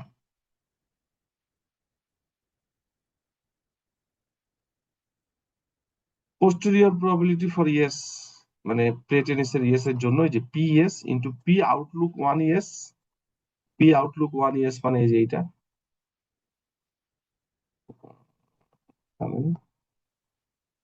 এই যে পি আউটলুক 1 ইয়েস এর জন্য এটা,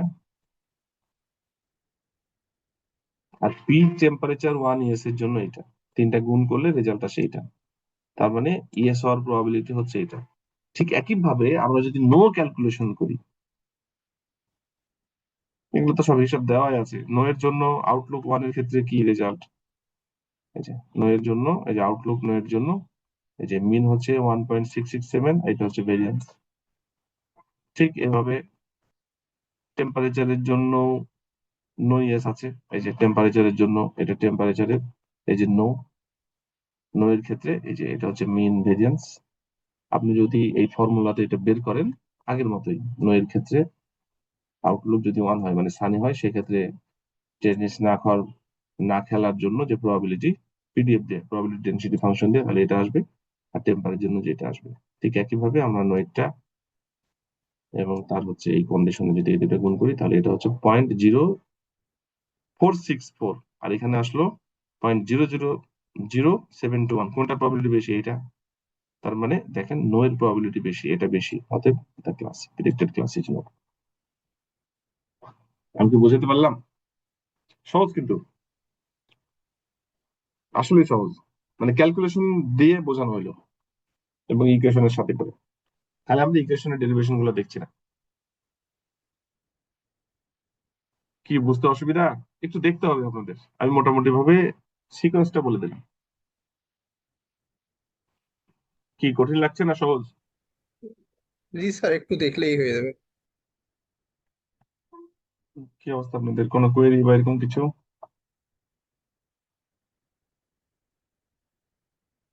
দেখেছিলেন? রেসপন্স করেন। জি স্যার, দেখেছি। কোনো কোয়েরি আছে আপনাদের কারো? আমার নাই স্যার। বাকিদের আসলে এমন ভাবে লিখা, মানে নিজে পড়লে সেটা বোঝা যাবে, সমস্যার কথা না। তারপরে বাকিটা তো আমি পুরোটা বুঝিয়ে দিয়েছি। যদি কোয়েরি না থাকে তাহলে আমরা হচ্ছে একটু নতুন টপিকে যাই। আমরা এখন আমাদের যে টপিক গুলো নিয়ে আলোচনা করব বলছিলাম, এখানে দেখেন naive Bayes, Gaussian naive Bayes, এ দুটো বলেছি কার্ট। আজকে কার্টের ক্লাসিফিকেশনটাও করব, এখানে রিগ্রেশনটাও দেখবো, মানে একই সাথে ক্লাসিফিকেশন রিগ্রেশন না দেখলে বুঝতে মুশকিল। আমরা প্রথমে ক্লাসিফিকেশনটা দেখে নিই, তারপরে রিগ্রেশনের দিকে যাব। ওকে, তো কার্টের এটা দেখার জন্য আমরা একটা টিউটোরিয়াল ইউজ করি।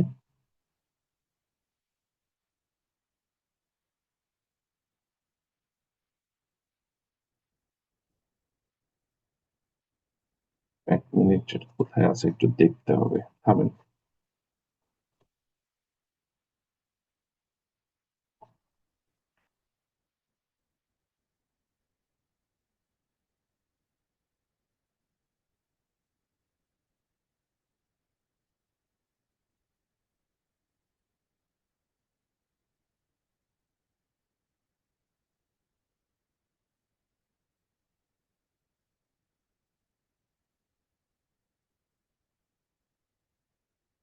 দেখেন আমি একটু বলি, কার্টের এটা হচ্ছে ক্লাসিফিকেশন এন্ড রিগ্রেশন ট্রি। নাম শুনেই বুঝতে পারছেন ট্রি।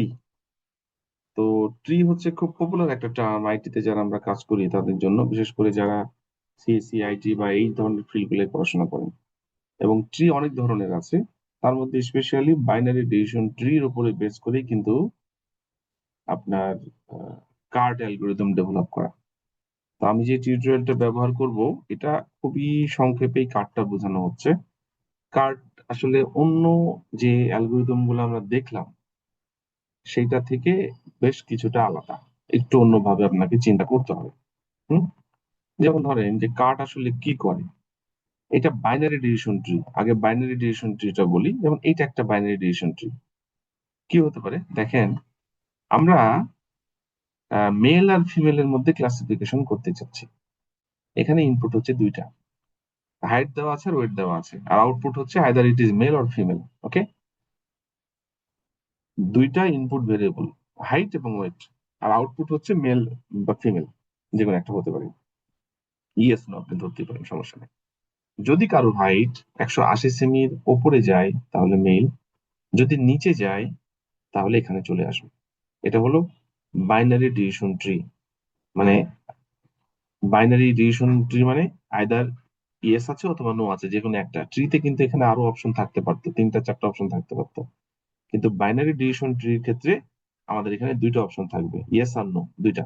আমরা সাধারণত যেটা বলি, একটা লেফট চাইল্ড, একটা হচ্ছে রাইট চাইল্ড। এটা হচ্ছে লেফট, এটা হচ্ছে রাইট। তো হাইট যদি 180 সেমির ওপরে হয় তাহলে একটা মেইল হয়ে যাবে, এটা ইয়েস। যদি নো হয়, মানে বাইনারি ডিসিশন ট্রির এর একটা পার্ট, নাহলে এদিকে চলে যাবে, এর বাইরে কিছু থাকবে না। যদি নো হয় তাহলে চেক করা হবে ওয়েট। ওয়েট কি 80 কেজির ওপরে? ইয়েস হলে মেল, নো হলে ফিমেল। তাহলে এখান থেকে আমরা কি ডিসিশন নিতে পারি, যে হাইট যদি 180 সেমির ওপরে যায় তাহলে মেল, যদি হাইট যদি 180 সেমির নিচে থাকে এবং ওয়েট যদি 80 কেজির ওপরে যায় তবুও মেল। ঠিক আছে, এদিক দিয়ে এসে এদিক দিয়ে এসে মেল হয়ে যাবে। আর যদি হাইট 180 সেমির নিচে হয় এবং ওয়েট যদি 80 কেজির নিচে হয় তাহলে এটা ফিমেল। এই কনসেপ্টের উপরে বেচ করেই মূলত হচ্ছে আমাদের কার্ডটা ডেভেলপ করা। কার্ড আসলে বিভিন্ন জায়গায় অনেক জটিল করে বোঝানো আছে। আমি চেষ্টা করব যত সহজভাবে বোঝানো যায়, একটু খেয়াল করেন। তো এটা হলো বেসিক কনসেপ্ট। আমরা এই বাইনারি ডিসিশন ট্রির উপরে বেস করে কার্ট অ্যালগোরিদমটা ডেভেলপ করব।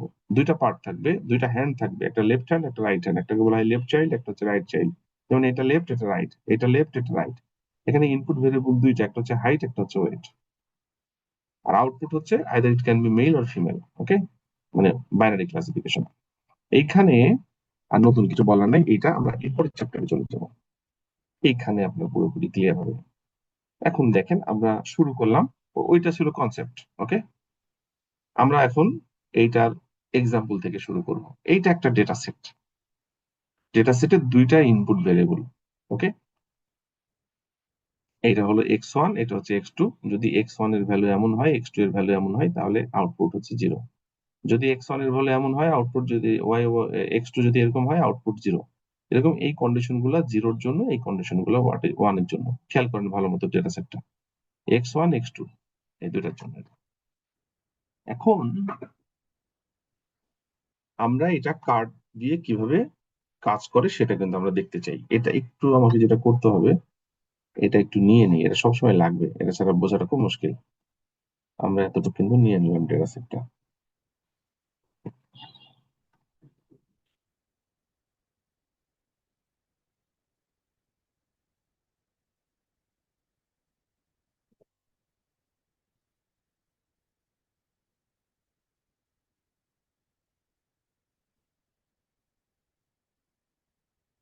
আচ্ছা, এরপরে দেখেন, এটাকে যদি আমরা প্লট করি, ধরেন এই একদিকে x1 একদিকে x2, তাহলে তাদের যে পয়েন্ট গুলা, এই পয়েন্ট গুলার উপরে বেস করে ধরেন x1 এর ভ্যালু 2.77, x2 এর ভ্যালু 1.78, যদি যদি এরকম ধরি তাহলে হচ্ছে এই পয়েন্ট গুলো আসবে একটা একটা করে। এখানে মোট 5টা হচ্ছে আপনার 0 ক্লাসের, আর 5টা হচ্ছে 1 ক্লাসের। এটাকে প্লট করা হয়েছে। ঠিক আছে, এ পর্যন্ত ঠিক আছে তো নাকি? গ্রাফ বুঝতে পারছেন? জি স্যার।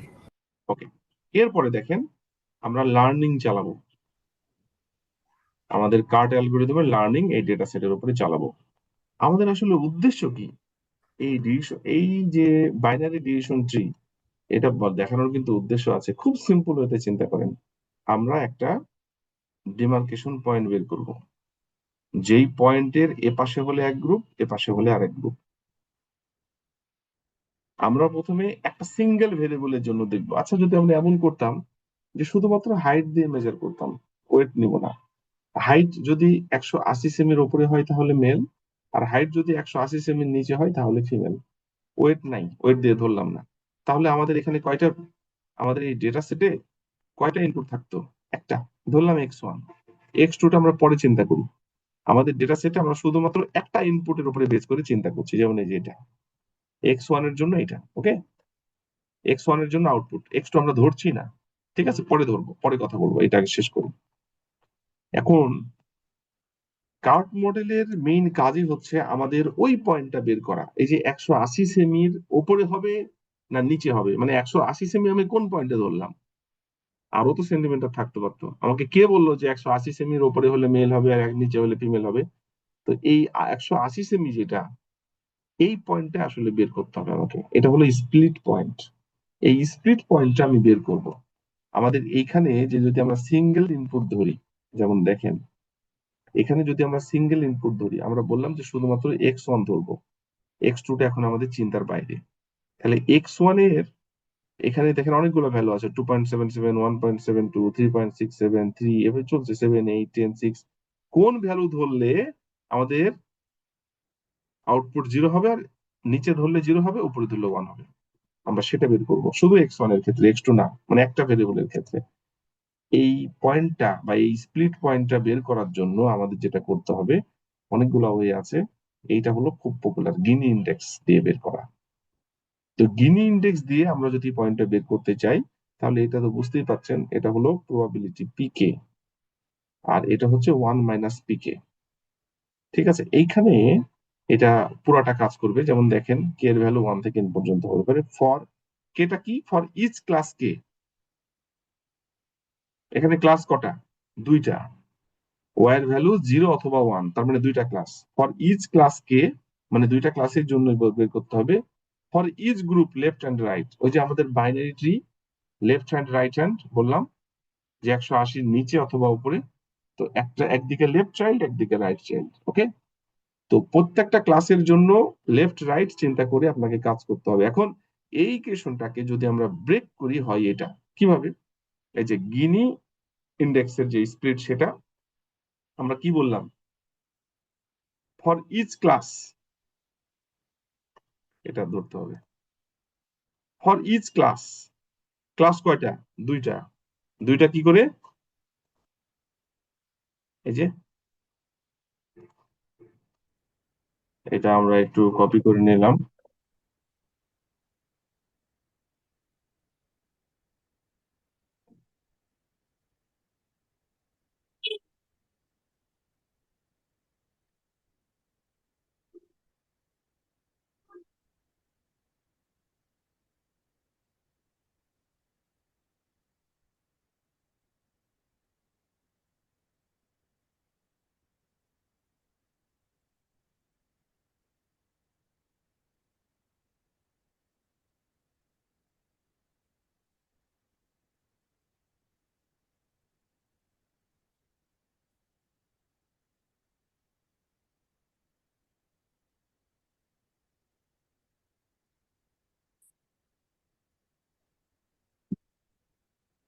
হ্যালো।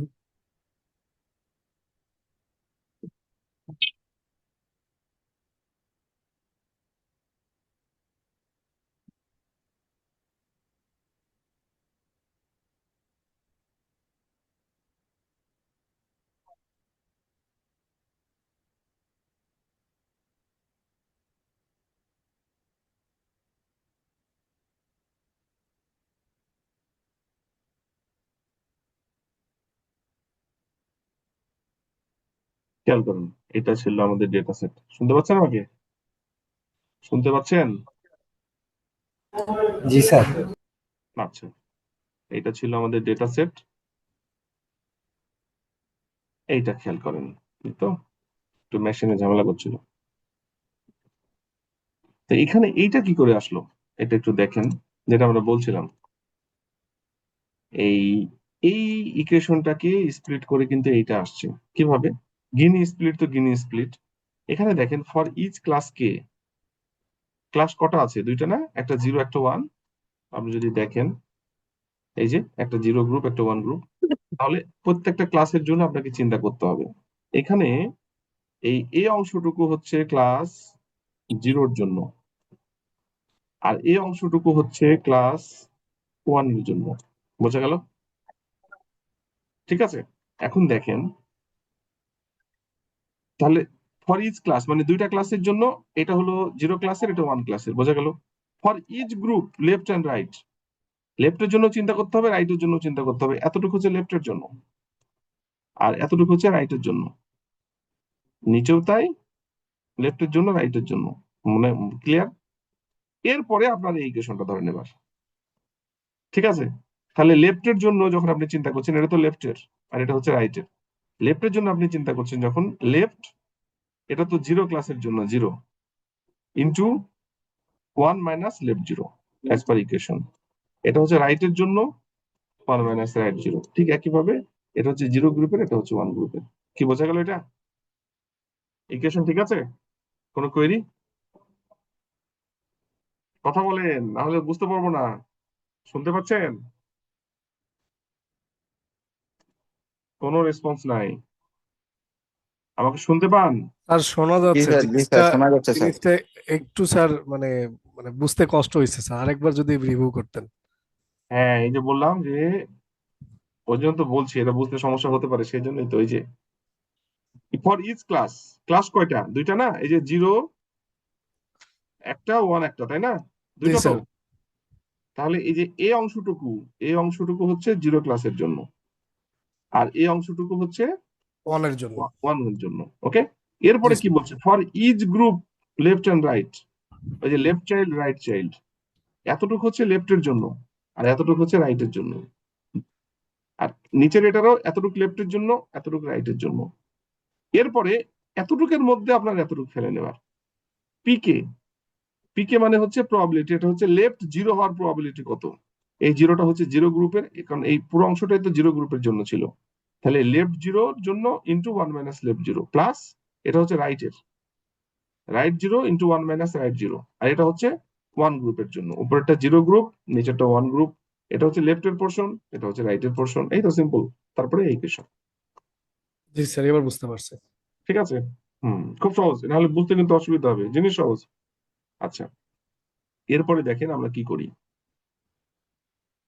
এখন এটা এটা দেখার দরকার নেই, এটা দেখলে আরো কনফিউজড হয়ে যাবেন। এখন আমাদের কাজ কি? আমাদের স্প্লিট পয়েন্ট বের করব। এই যে আমাদের এইখানে যে ডেটা সেটটা ছিল x1 আর y, আমরা তো একটা ভেরিয়েবল নিয়ে কাজ করছি।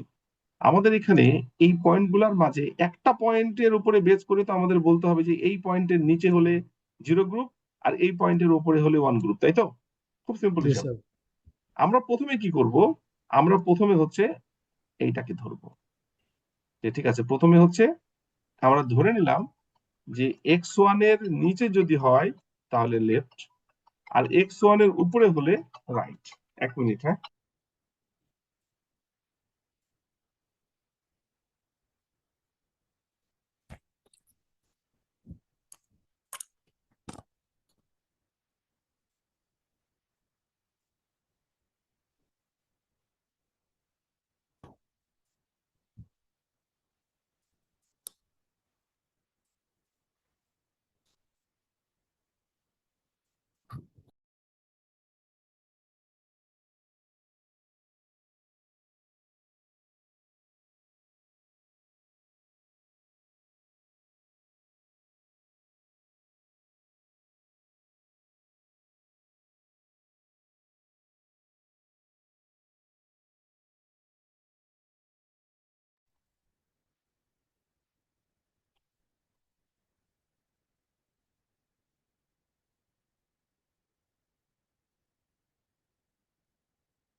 এইটা হলো, সরি একটু খেয়াল করেন। দেখেন এখানে তো অনেকগুলো পয়েন্ট আছে, তাই না? তার মধ্যে একটা হচ্ছে আপনার এই পয়েন্টটা। x1 এর ভ্যালু যদি এর নিচে হয় তাহলে এটা হবে হচ্ছে লেফট, আমরা ধরে নিলাম, আর এর উপরে হচ্ছে রাইট। একবার প্রথম ভ্যালুটাই আমরা এই কন্ডিশন চিন্তা করলাম। ওকে, ঠিক আছে? যদি আমরা এরকম চিন্তা করি তাহলে এর মধ্যে দেখেন 2.77 এর নিচে কোনটা আছে? শুধুমাত্র একটাই পাবেন, 1.72। সেটা হচ্ছে লেফট, বাকি সবগুলো রাইট। কি ক্লিয়ার? বোঝা যায়? ঠিক আছে? তার মানে খুব সিম্পল, আমরা যেটা করব, প্রথম যেই পয়েন্টটা সেই পয়েন্টটার আমরা স্প্লিট করে নিব। প্রথম first split point, first candidate split point, মানে 10টার মধ্যে প্রথমটার স্প্লিট পয়েন্ট 2.77। এর নিচে হলে লেফট, ওপরে হলে রাইট। এর নিচে হচ্ছে এটা, এটা হলো লেফট, আর ওপরে হচ্ছে এগুলা রাইট। ওকে, আচ্ছা, আমরা কিন্তু গিনি ইন্ডেক্স ক্যালকুলেট করব এখন।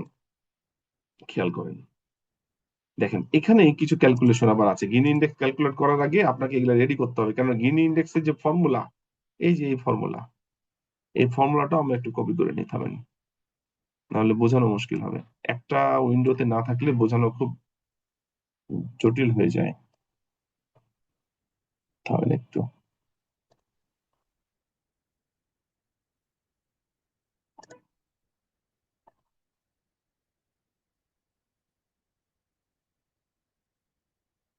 এটা এখানে নিয়ে নিলাম বোঝার সুবিধার জন্য। কই, এখানে নিতে হবে।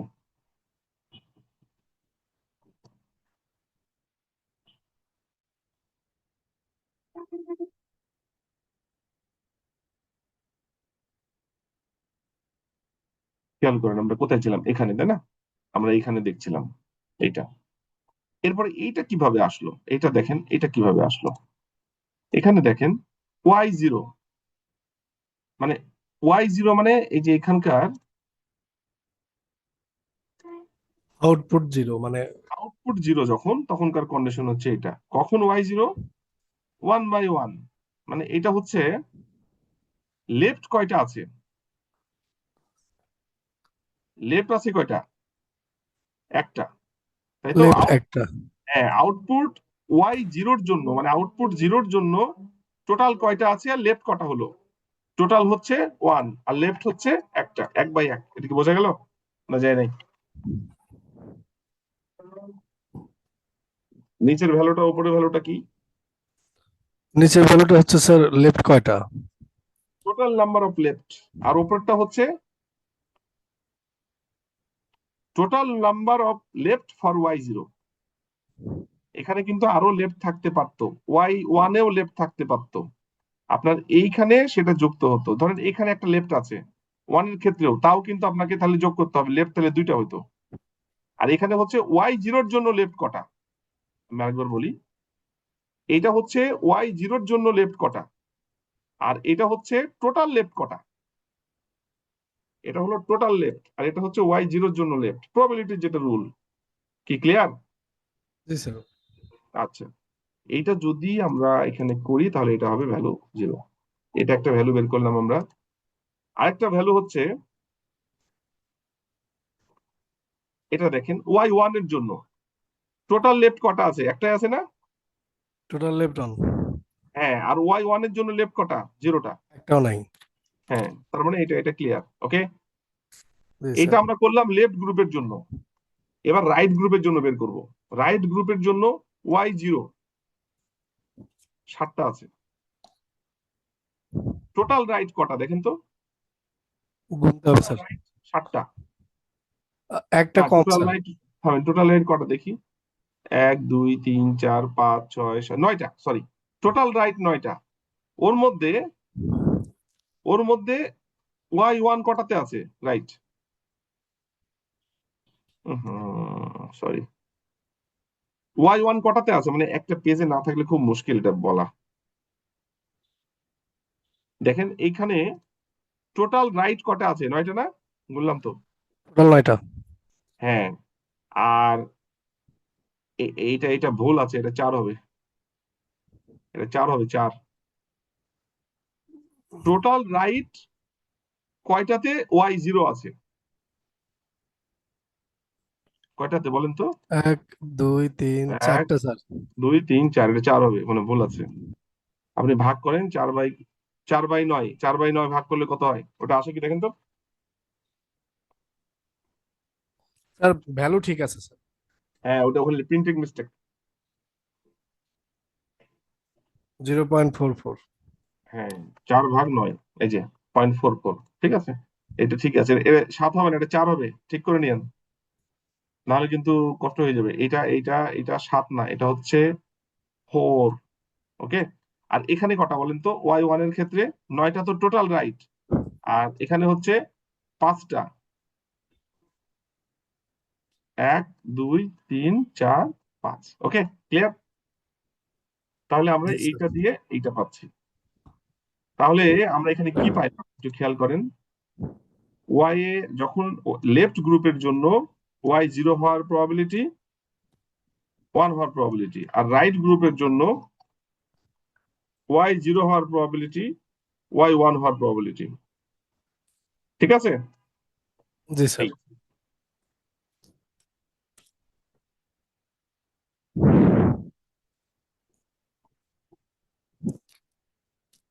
এরপরে হচ্ছে, এরপরে গিনি ইন্ডেক্স আমরা এখন ক্যালকুলেশন করব।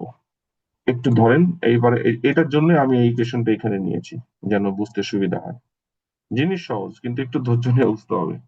গিনি ইন্ডেক্স যদি ক্যালকুলেশন করি, তাহলে গিনি ইন্ডেক্সের এই যে x1 এর পয়েন্ট কোনটা, 2.7712, যেটার জন্যই তো আমরা এই হিসাবটা করলাম নাকি? জি স্যার, ফার্স্ট ক্যান্ডিডেট। হ্যাঁ, ফার্স্ট ক্যান্ডিডেট। এবার দেখেন আমাদের এই ফর্মুলা, লেফট জিরো, লেফট জিরোর ভ্যালু কত? 1 পাইছিলাম স্যার। 1 পাইছিলাম, থামেন একটু দেখাইনি, অনেকের জন্য সমস্যা হতে পারে। লেফট জিরোর ভ্যালু আমরা কিন্তু পেয়েছিলাম 1, এই যে 1 মাইনাস লেফট জিরো, তাহলে এই যে 1 minus 1 plus right zero. Right জিরোর কোনটা বলেন? রাইট জিরো স্যার, ওই যে নিচেরটা স্যার, 7/, সরি 4/9। হুম, 4/9 স্যার, 0.44। ভালো মতো দেখেন তো। Right zero. জি স্যার। Right zero, 0.44। হ্যাঁ, এখানে এখানে কিন্তু এলোমেলো দিয়েছে, এইটা এখানে হবে না, এটা হবে এখানে, এটা এখানকার জিনিস না, এটা আসবে এখানে, সেকেন্ডে আসবে এটা। জি কি স্যার, ভুল মিস্টেক আছে? করছে। সেকেন্ডে এটা আসবে, এখানে আবার ভুল করেছে, এটা আসবে সেকেন্ডে, আর এটা আসবে থার্ডে। এটা তো লেফটের জন্য না, জি স্যার। এইটা নিয়ে আসছে এখানে। কি এটা বুঝতে পারছেন কি বলেন? জি স্যার, এটা বুঝতে পারছি, ফর্মুলা অনুযায়ী বুঝতে পারছি, এটা তো আমি খেয়ালই করি নাই, আপনি দেখাইলেন স্যার।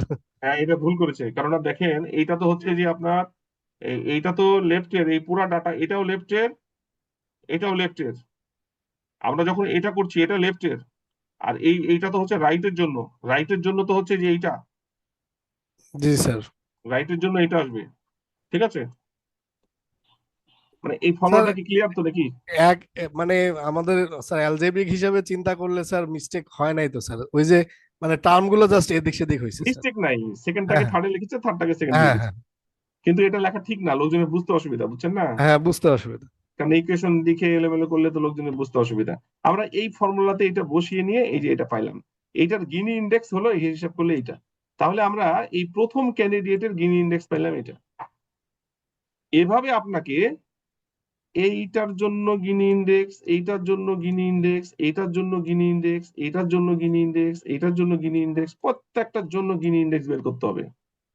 বের করে যার গিনি ইন্ডেক্স কম সেটা হবে বেস্ট ক্যান্ডিডেট স্প্লিট পয়েন্ট। আমি কি বোঝাতে পারলাম? জি স্যার। সবগুলার গিনি ইন্ডেক্স বের করতে হবে, বের করে যেটার গিনি ইন্ডেক্স কম সেটা হচ্ছে আপনার বেস্ট ক্যান্ডিডেট স্প্লিট পয়েন্ট। ঠিক আছে? আচ্ছা, এখন এখানে কি ঘটেছে এবার দেখাই। আপনি এখানে যেটা দেখাচ্ছে সবগুলার বের করেছে, কিন্তু তারা সবগুলার বের করে শেষেরটা যেটা এই যে 6.64, এইটা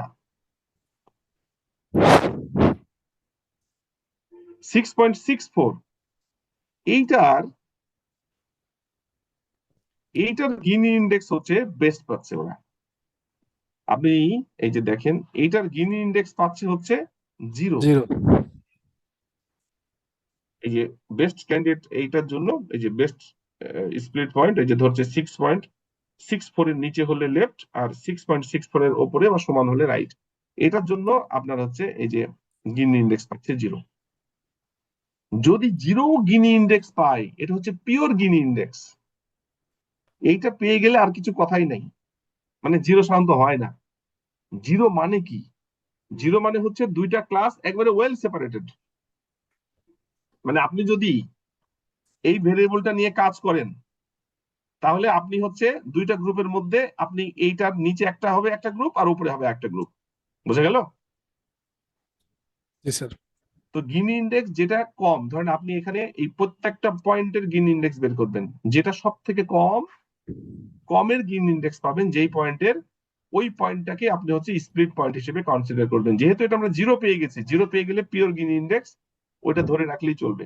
এখানে এবার আমাদের কিন্তু লার্নিং কমপ্লিট, যেটা সব থেকে কম গিনি ইন্ডেক্স আপনি ওইটা ধরে ওই, যেমন এইটার গিনি ইন্ডেক্স আমরা জিরো পেয়েছি, যতগুলো ছিল তার মাঝে এটা হলো 6.64, তাহলে 6.64 এর নিচে হলে ওয়াই এর ভ্যালু 0, আর 6.64 এর ওপরে গেলে ওয়াই এর ভ্যালু 1। আমরা এরকম ডিসিশন নিয়ে রেখে দিলাম লার্নিং এ। লার্নিং কমপ্লিট, কি ক্লিয়ার? জি স্যার। Learning complete. এবার প্রিডিকশন, এটা হলো প্রিডিকশনের জন্য একটা ডেটা সেট। এই ডেটা সেটটা কিন্তু আলাদা, লার্নিং এর ডেটা সেট না। লার্নিং এর ডেটা সেট হলে 100% মিলে যাবে, এটা কিন্তু লার্নিং এর ডেটা সেট না।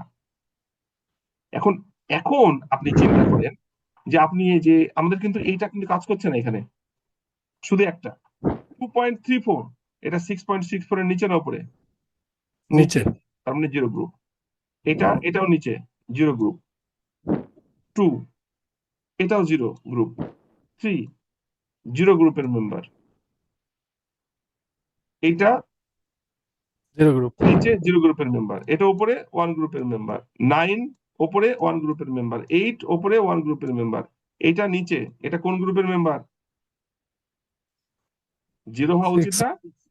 জি স্যার, এটা জিরো হওয়া উচিত তো। হ্যাঁ, এটা জিরো হওয়া উচিত, কিন্তু এটা ওয়ান হয়ে আছে। এটা থামেন, কি আছে দেখি। আর এটা ডেফিনেটলি ওয়ান, মানে এক জায়গায় গন্ডগোল পাইলাম, তাই তো? জি স্যার। দেখা যাক কি হয়। থামেন। এটা কি ওয়াই এর জন্য স্যার চেঞ্জ হয়েছে?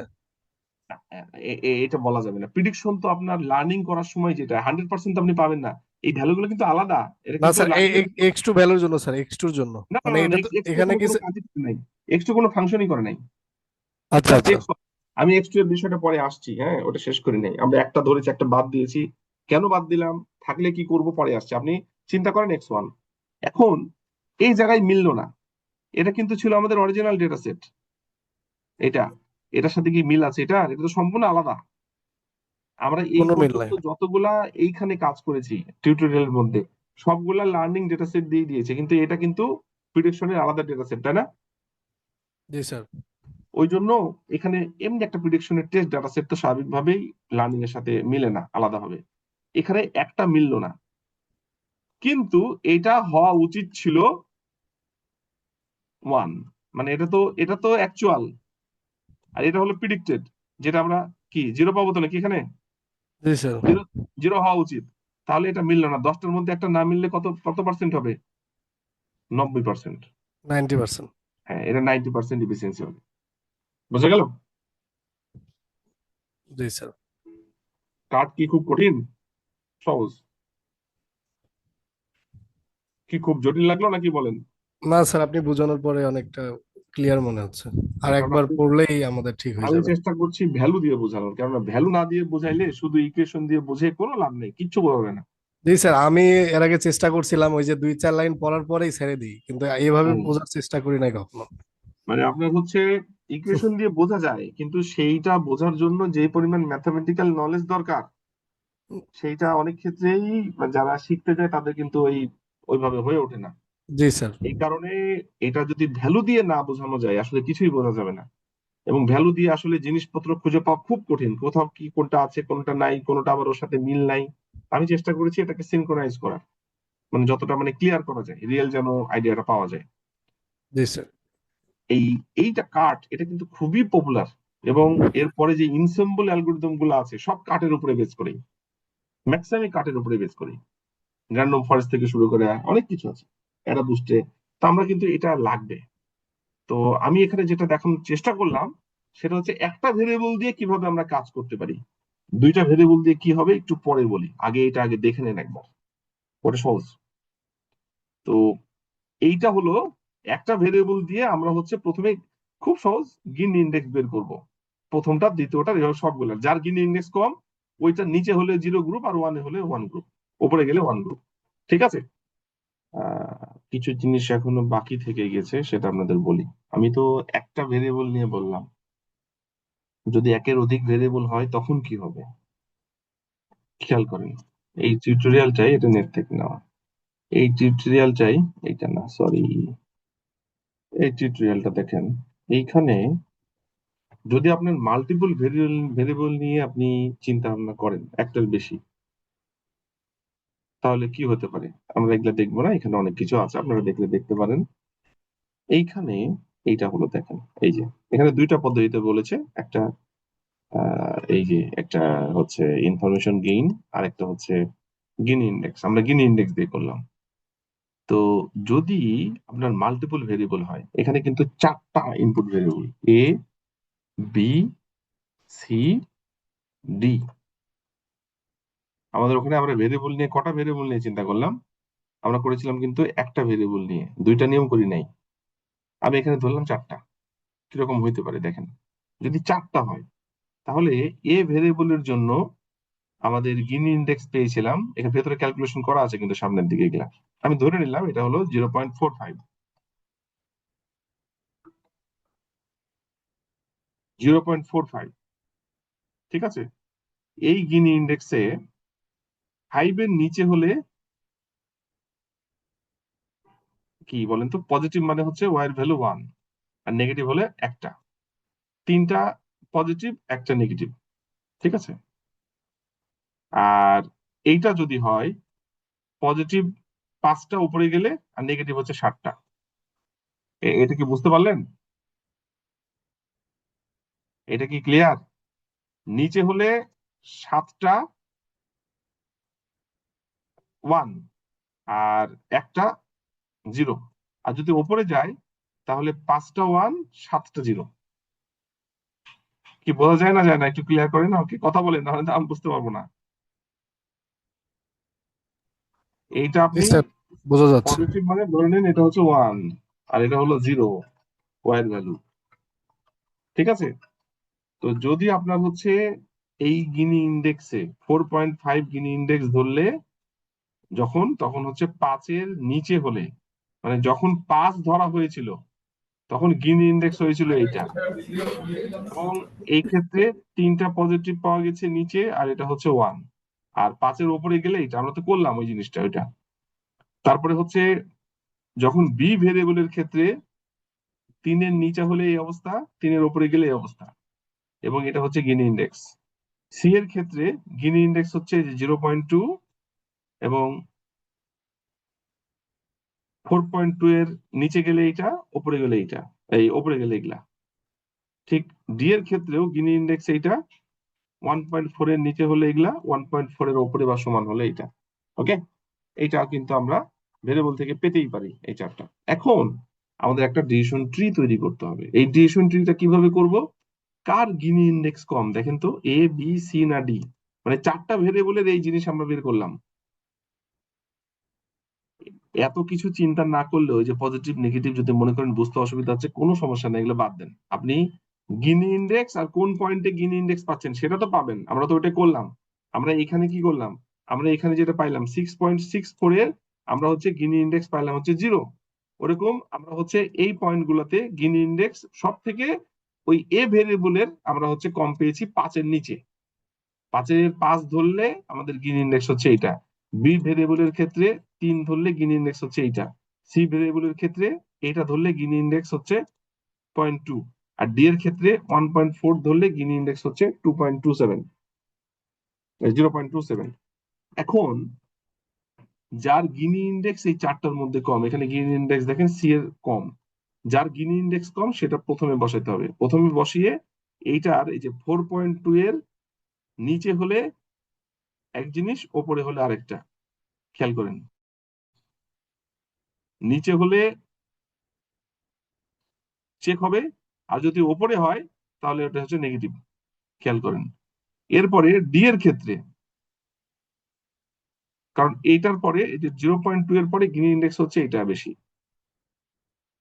তাহলে 0 পয়েন্ট মানে সি এর পরে ডি, এটা এই ইন্ডেক্স ধরে ধরে, তারপরে হচ্ছে বি, এই যে এটা থেকে এটা কম, তারপরে এখানে আর দেয় নাই, দিলে আপনার এ হবে। এটা একটা বাইনারি ট্রি তৈরি করা হচ্ছে। This is learning. আমরা ওখানে তো একটা ভেরিয়েবল দিয়ে দেখালাম, এখানে যদি মাল্টিপল ভেরিয়েবল হয় তাহলে এরকম ডিসিশন ট্রি তৈরি হবে। এরকম ডিসিশন ট্রি তৈরি হলে আপনি হচ্ছে ওই টেস্টিং এর সময় খুব সহজেই কিন্তু সেই টেস্টটা করে নিতে পারবেন, যে আপনার যেই ভ্যালুটা আপনার আসছে যদি সেটা 4.2 এর নিচে হয় তাহলে এদিকে যাবে, ওপরে হলে এদিকে যাবে। এদিকে নিচে যাওয়ার পরে এটা আবার কত নিচে হচ্ছে সেটা দেখতে হবে, তারপরে কত নিচে হচ্ছে সেটা দেখতে হবে, কত দূর পর্যন্ত যাচ্ছে সেটা আপনাকে দেখতে হবে। আমি কি বোঝাতে পারলাম না পারি নাই? কি কঠিন লাগলো? এটা হচ্ছে মাল্টিপল ভেরিয়েবলের জন্য। এটা মাল্টিপল ভেরিয়েবলের জন্য। আমরা তো এখানে দেখলাম এটা সিঙ্গেল ভেরিয়েবলের জন্য, শুধু x1 এর জন্য। যদি আমরা একের অধিক এখানে যেমন যদি দুইটা ভেরিয়েবল করতাম তাহলে x2 এরও গিন ইন্ডেক্স বের করতাম, করে যেটা কম সেটা প্রথম ট্রিতে, ট্রির প্রথম এলিমেন্ট হবে রুট, তারপরেরটা হচ্ছে পরেরটা। দুইটা ডেপথেই কিন্তু কাজ হয়ে যাবে। এটা ডিপেন্ড করছে আপনার হচ্ছে ভেরিয়েবল কটা তার উপরে। এখানে ভেরিয়েবল 4টা, এখানে 4টা আসবে, এখানে 3টে দেখা, 4টা আসবে দেখায় নাই। যার কম গিন ইন্ডেক্স সেটা আগে হবে, তারপরে যেটা সেটা হবে, তারপরে যেটা সেটা হবে। এবং এটা হচ্ছে এই কন্ডিশনের উপরে, এই যে এটার নিচে হলে কয়টা, এটার উপরে হলে কয়টা সেটা আসবে। তা আমি কি বোঝাতে পেরেছি না পারি নাই? বলেন। কোনো রেসপন্স নাই? কঠিন লাগছে?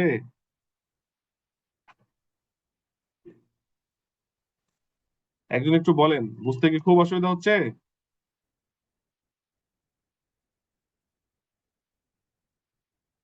আরে ভাই, রেসপন্স তো করতে হবে, আমাকে শুনতে পান?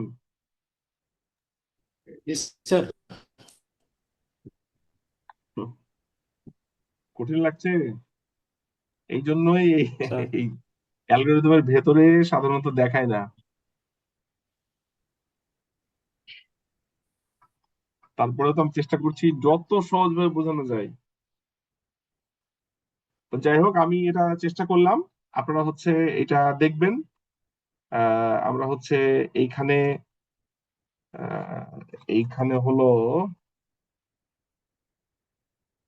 এইখানে যেটা করলাম আমরা হচ্ছে কার্ট করলাম, এই যে কার্ট, কার্ট ক্লাসিফিকেশনের জন্য সিঙ্গেল ভেরিয়েবল এবং মাল্টি ভেরিয়েবলের।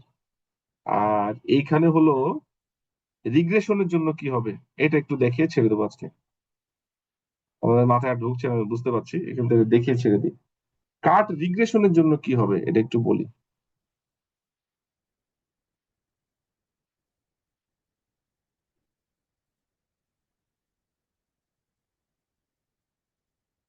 ডিসিশন ট্রি রিগ্রেশন, খেয়াল করেন। না, এটাতে হলো নাই।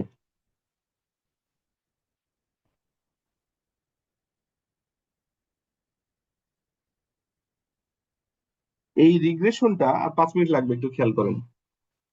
এই রিগ্রেশনটা লিনিয়ার রিগ্রেশনের সাথে কম্পারিজন করে দেখানো হচ্ছে। আমরা তো লিনিয়ার রিগ্রেশন করেছি, তাই না? এটা হচ্ছে লিনিয়ার রিগ্রেশন। আমরা যদি কার্ভ দিয়ে রিগ্রেশন করি তাহলে কি হবে? লিনিয়ার রিগ্রেশনে কি হয়? Straight line. সরাসরি একটা স্ট্রেট লাইন হয়। এবং কিন্তু যদি কার্ভ দিয়ে করি, কার্ভ দিয়ে কিন্তু এরকম হবে, কেননা কার্ভে তো লেভেল আছে। এই যে ডিসিশন ট্রি লেভেল, যেমন দেখেন এক্স এর ভ্যালু যদি 10.4-এর ওপরে যায় তাহলে ওয়াই এটা, যদি 9.4-এর ওপরে যায় তাহলে ওয়াই এটা, তাছাড়া এটা। এখানে কিন্তু একটা সিঙ্গেল লাইন হবে না, আগে যেমন আমরা যেটা করছিলাম যে একটা সিঙ্গেল লাইন ধরে করে দিচ্ছিলাম এরকম। এখানে কিন্তু কার্টের ক্ষেত্রে এটা হওয়ার সুযোগ নাই। এখন আপনি বলতে পারেন সিঙ্গেল লাইনই তো ভালো ছিল, আমিও বলছি সিঙ্গেল লাইন ভালো ছিল। এটা সিঙ্গেল লাইন ভালো ছিল না খারাপ ছিল এটা কিন্তু এভাবে বলা যাবে না। এটা কার উপরে ডিপেন্ড করছে, প্যাটার্ন গুলা কি রকম আছে তার উপরে। যেমন ধরেন আমি একটা এমন প্যাটার্ন থাকলো,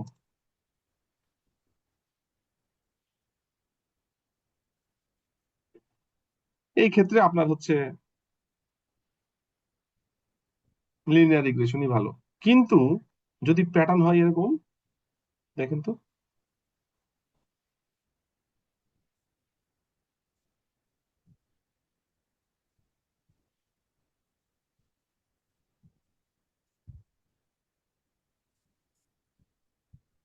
এরকম প্যাটার্ন হয়, তখন আপনি কি করবেন? আপনার কি লিনিয়ার রিগ্রেশন কাজ করবে? এগুলো কি অবস্থা দেখছেন? সেই ক্ষেত্রে আমাদের কি করতে হবে? সেই ক্ষেত্রে আমাদের যেটা করতে হবে সেটা হচ্ছে কিরকম? এই যে এরকম আসবে। তারপরে এখান থেকে আসার পর, ঠিক আছে, মানে আমরা কিন্তু পড়ছি কি দেখেন তো, এটা নন লিনিয়ার না, কার্টে কিন্তু নন লিনিয়ার রিগ্রেশন করে। জি স্যার, নন লিনিয়ারের মধ্যে। হ্যাঁ, কার্ট নন লিনিয়ার রিগ্রেশন করে। তো যদি আপনার ডেটা সেট এরকম নন লিনিয়ার হয় তাহলে তো কার্ট লাগবে। তা আমরা যে অ্যালগোরিদমটা বললাম, কার্ট হচ্ছে এইভাবে রিগ্রেশন গুলো করে। কার্ট কিন্তু তাহলে স্যার রিগ্রেশন, আমরা আমরা হচ্ছে ডেটা সেট দেখে মানে মানে চিন্তা করবো যে কোনটা আপনি ব্যবহার ডেটা করা সেট ভালো কিভাবে হবে। কিভাবে দেখবেন? আপনার ডেটা সেট ধরেন Prima Indian diabetes data set, আপনি কিভাবে দেখবেন এটা বলেন তো? স্যার এটা গ্রাফ প্লট করে দেখা যাবে না স্যার? সবসময় সব গ্রাফ তো আপনাকে সরাসরি প্লট করে দেওয়া দিবে না। আপনার আচ্ছা যে স্ট্যাটিস্টিক্যাল টুলস গুলো আছে, সেই টুলস দিয়ে আপনি এটা লিনিয়ার না নন লিনিয়ার আপনি তো বুঝতে পারবেন না। আচ্ছা আপনি অ্যালগোরিদম ইউজ করার পরে রেজাল্ট কি আসছে সেটা দেখে বুঝতে পারবেন যে আপনার এখানে কার্টের রেজাল্ট অনেক ভালো হবে লিনিয়ার রিগ্রেশনের থেকে। আচ্ছা আচ্ছা দেখেন এখানে কিন্তু, এখানে দেখেন লেভেল লেভেল করে করে রিগ্রেশন লাইন হচ্ছে। কিন্তু আমাদের যদি আমরা হচ্ছে লিনিয়ার রিগ্রেশনে যাই, কোনো লেভেল নাই। এটা দেখেন, আপনি বুঝতে পারবেন। দেখেন এরপরে আরেকটা এক্সাম্পল মনে হয় দেওয়া আছে, এই যে এখানে ধরেন যে এই যে এটা কিন্তু একটা ট্রি, হ্যাঁ, এখানে হচ্ছে এজ দিয়ে হচ্ছে স্মোকার দেওয়া আছে। এই যে এখানে এখানে কিন্তু গিনি ইন্ডেক্সের বিষয়টা বলা বলা আছে। আমাদের যদি মাল্টিপল ভেরিয়েবল হয়, তাহলে যার গিনি ইন্ডেক্স কম মানে তার আসলে ওয়েট বেশি। তো প্রথমে হচ্ছে এজ, তারপরে স্মোকিং। যেমন এখানে এই যে এখানে একটা এক্সাম্পল দেওয়া আছে। Age is the most important predictor of blood pressure and smoking is the second. Blood প্রেশারের জন্য এজ হচ্ছে বেশি ফ্যাক্ট রাখে। আপনার বয়স বয়স হচ্ছে ব্লাড প্রেশারের জন্য বেশি ফ্যাক্ট বহন করে আপনার স্মোকিং এর থেকে। তাহলে এখানে ব্লাড প্রেশারের যদি আপনার কোনো ফিল থাকে আর যদি স্মোকিং এর ফিল থাকে, তাহলে এই গিনি ইন্ডেক্স এর ক্ষেত্রে ব্লাড প্রেশারের ভ্যালু অনেক কমে যাবে। আর ব্লাড প্রেশারের ভ্যালু যদি কমে যায়, তাহলে প্রথমে ব্লাড প্রেশার দিয়ে চেক করতে হবে, তারপরে স্মোকিং আসতে হবে। মাল্টিপল ভেরিয়েবলের ক্ষেত্রে গিনি ইন্ডেক্সটা এভাবে কাজ করে, যেটা কম সেটা আগে নেবে, যেটা বড় সেটা পরে নেবে। কি বোঝা যাচ্ছে? এটাই করতে হবে। আমরা যে ট্রিটা করলাম সেটা এরকম। একটু চিন্তা করবেন, টিউটোরিয়ালটা দেখবেন একবার। যেমন এইটা দেখেন, এটা হলো আপনার লিনিয়ার রিগ্রেশনের লাইন। এটা লিনিয়ার রিগ্রেশনের লাইন, ব্লুটা। আর এটা হচ্ছে আপনার আট। কার্ট। কার্টটা ভালো রেজাল্ট দেবে, এক্ষেত্রেও ভালো রেজাল্ট দেবে। ঠিক আছে, এটা এই ক্ষেত্রে কি হবে বলেন তো? এটা কার্ট ছাড়া কোনো বুদ্ধি আছে? না লিনিয়ার, স্যার। হ্যাঁ এই তাহলে এটা তো নন লিনিয়ার আসলে। এটা নন লিনিয়ার রিগ্রেশন। আপনি কোন অ্যালগোরিদম ইউজ করবেন এটা ডিপেন্ড করছে ওই যে ওই ইয়ার উপরে। এই তো আমরা মোটামুটি ভাবে দেখানোর চেষ্টা করেছি, হ্যাঁ, যত সহজভাবে হয়। তবে আমার মনে হচ্ছে যেটা এই যে এইটা যেটা দেখালাম শেষে, এইটা নিয়ে আপনাদের মধ্যে একটু ইয়া হলো, কেননা কার্ডটা আগে নর্মাল একটা ভেরিয়েবলের জন্য বুঝতে হবে, তারপরে মাল্টি ভেরিয়েবলের জন্য বুঝতে হবে। আপনি যদি একটাই না বুঝেন তাহলে মাল্টি ভেরিয়েবলের জন্য বোঝাটা কিন্তু মুশকিল। এই যে এখানে যেটা দেখালাম এটা একটু খেয়াল রাখবেন, এটা একটু রুমে যে দেখেন এই জায়গাটা, আমার কাছে মনে হয়েছে এটা বুঝতে অসুবিধা হচ্ছে। এটা হচ্ছে যে কোন পয়েন্টের জন্য সিঙ্গেল ভেরিয়েবলের জন্য 0.5 যখন ধরেছি তখন হচ্ছে এটা গিনি ইন্ডেক্স, যখন 3 ধরেছি তখন গিনি ইন্ডেক্স এইটা, এভাবে সবগুলা। এখন যেটার গিনি ইন্ডেক্স কম, ওই যে বললাম এজ বেশি ফ্যাক্ট বাউন্ড করে, তাহলে এইটা এইটা হলো আগে হবে, তারপরে এইটা হবে, কম থেকে বেশি, তারপরে এটা, তারপরে এটা, মানে একটা ট্রি তৈরি হবে। এটা লার্নিং শেষ। রিকগনিশনের সময় আপনার হচ্ছে কোন ভ্যালুটা, ভ্যালুটা কত, সেটা কোথায় পড়বে, ইয়েস নো আপনি সহজে বুঝতে পারবেন। ঠিক আছে, জি এই স্যার, মানে হচ্ছে, আমরা গিনি ইন্ডেক্স যেটা কম সেই কম থেকে আমরা ট্রিটা ড্র করতে শুরু করবো। হ্যাঁ হ্যাঁ, গিনি ইন্ডেক্স কম থেকে থিটা ড্র করতে হবে। যদি মাল্টিপল ভেরিয়েবল হয়, যেটা আগে কম সেটা আগে হবে, তারপরে পরে হবে, প্রায়োরিটি ডিটারমাইন করছে সেটা। জি স্যার, এটা এখন মানে ক্লিয়ার হয়েছে। হ্যাঁ, আপনারা হচ্ছে একটু আজকে লেকচারটা একটু ভালো মতো দেখেন। স্যার একটা কথা মানে বলেন। মানে একটা কথা যদি মানে মানে কান থেকে বের হয়ে যায় পরেরটা আর বোঝা যায় না, যেমন এই যে মানে একটা জিনিস আমি তখন মানে বুঝি নাই যে এটা কোনটা আমি কিভাবে হচ্ছে, মানে আপনি যেটা বললেন আর কি, যে কম, হুম কমটা হুম দিয়ে সেটা দিয়ে আগে করবো, মানে এই কথাটা আমি হুম তখন বাদ শুনছিলাম আর কি, মানে শুনতে পারি নাই। হুম। এই আর কি, মানে খুবই সেন্সিটিভ মানে হ্যাঁ জিনিসগুলা। খুবই সেন্সিটিভ। এবং আমি তো আসলে এক কথা রিপিট বেশি করি না, খুব ইম্পর্টেন্ট না হলে।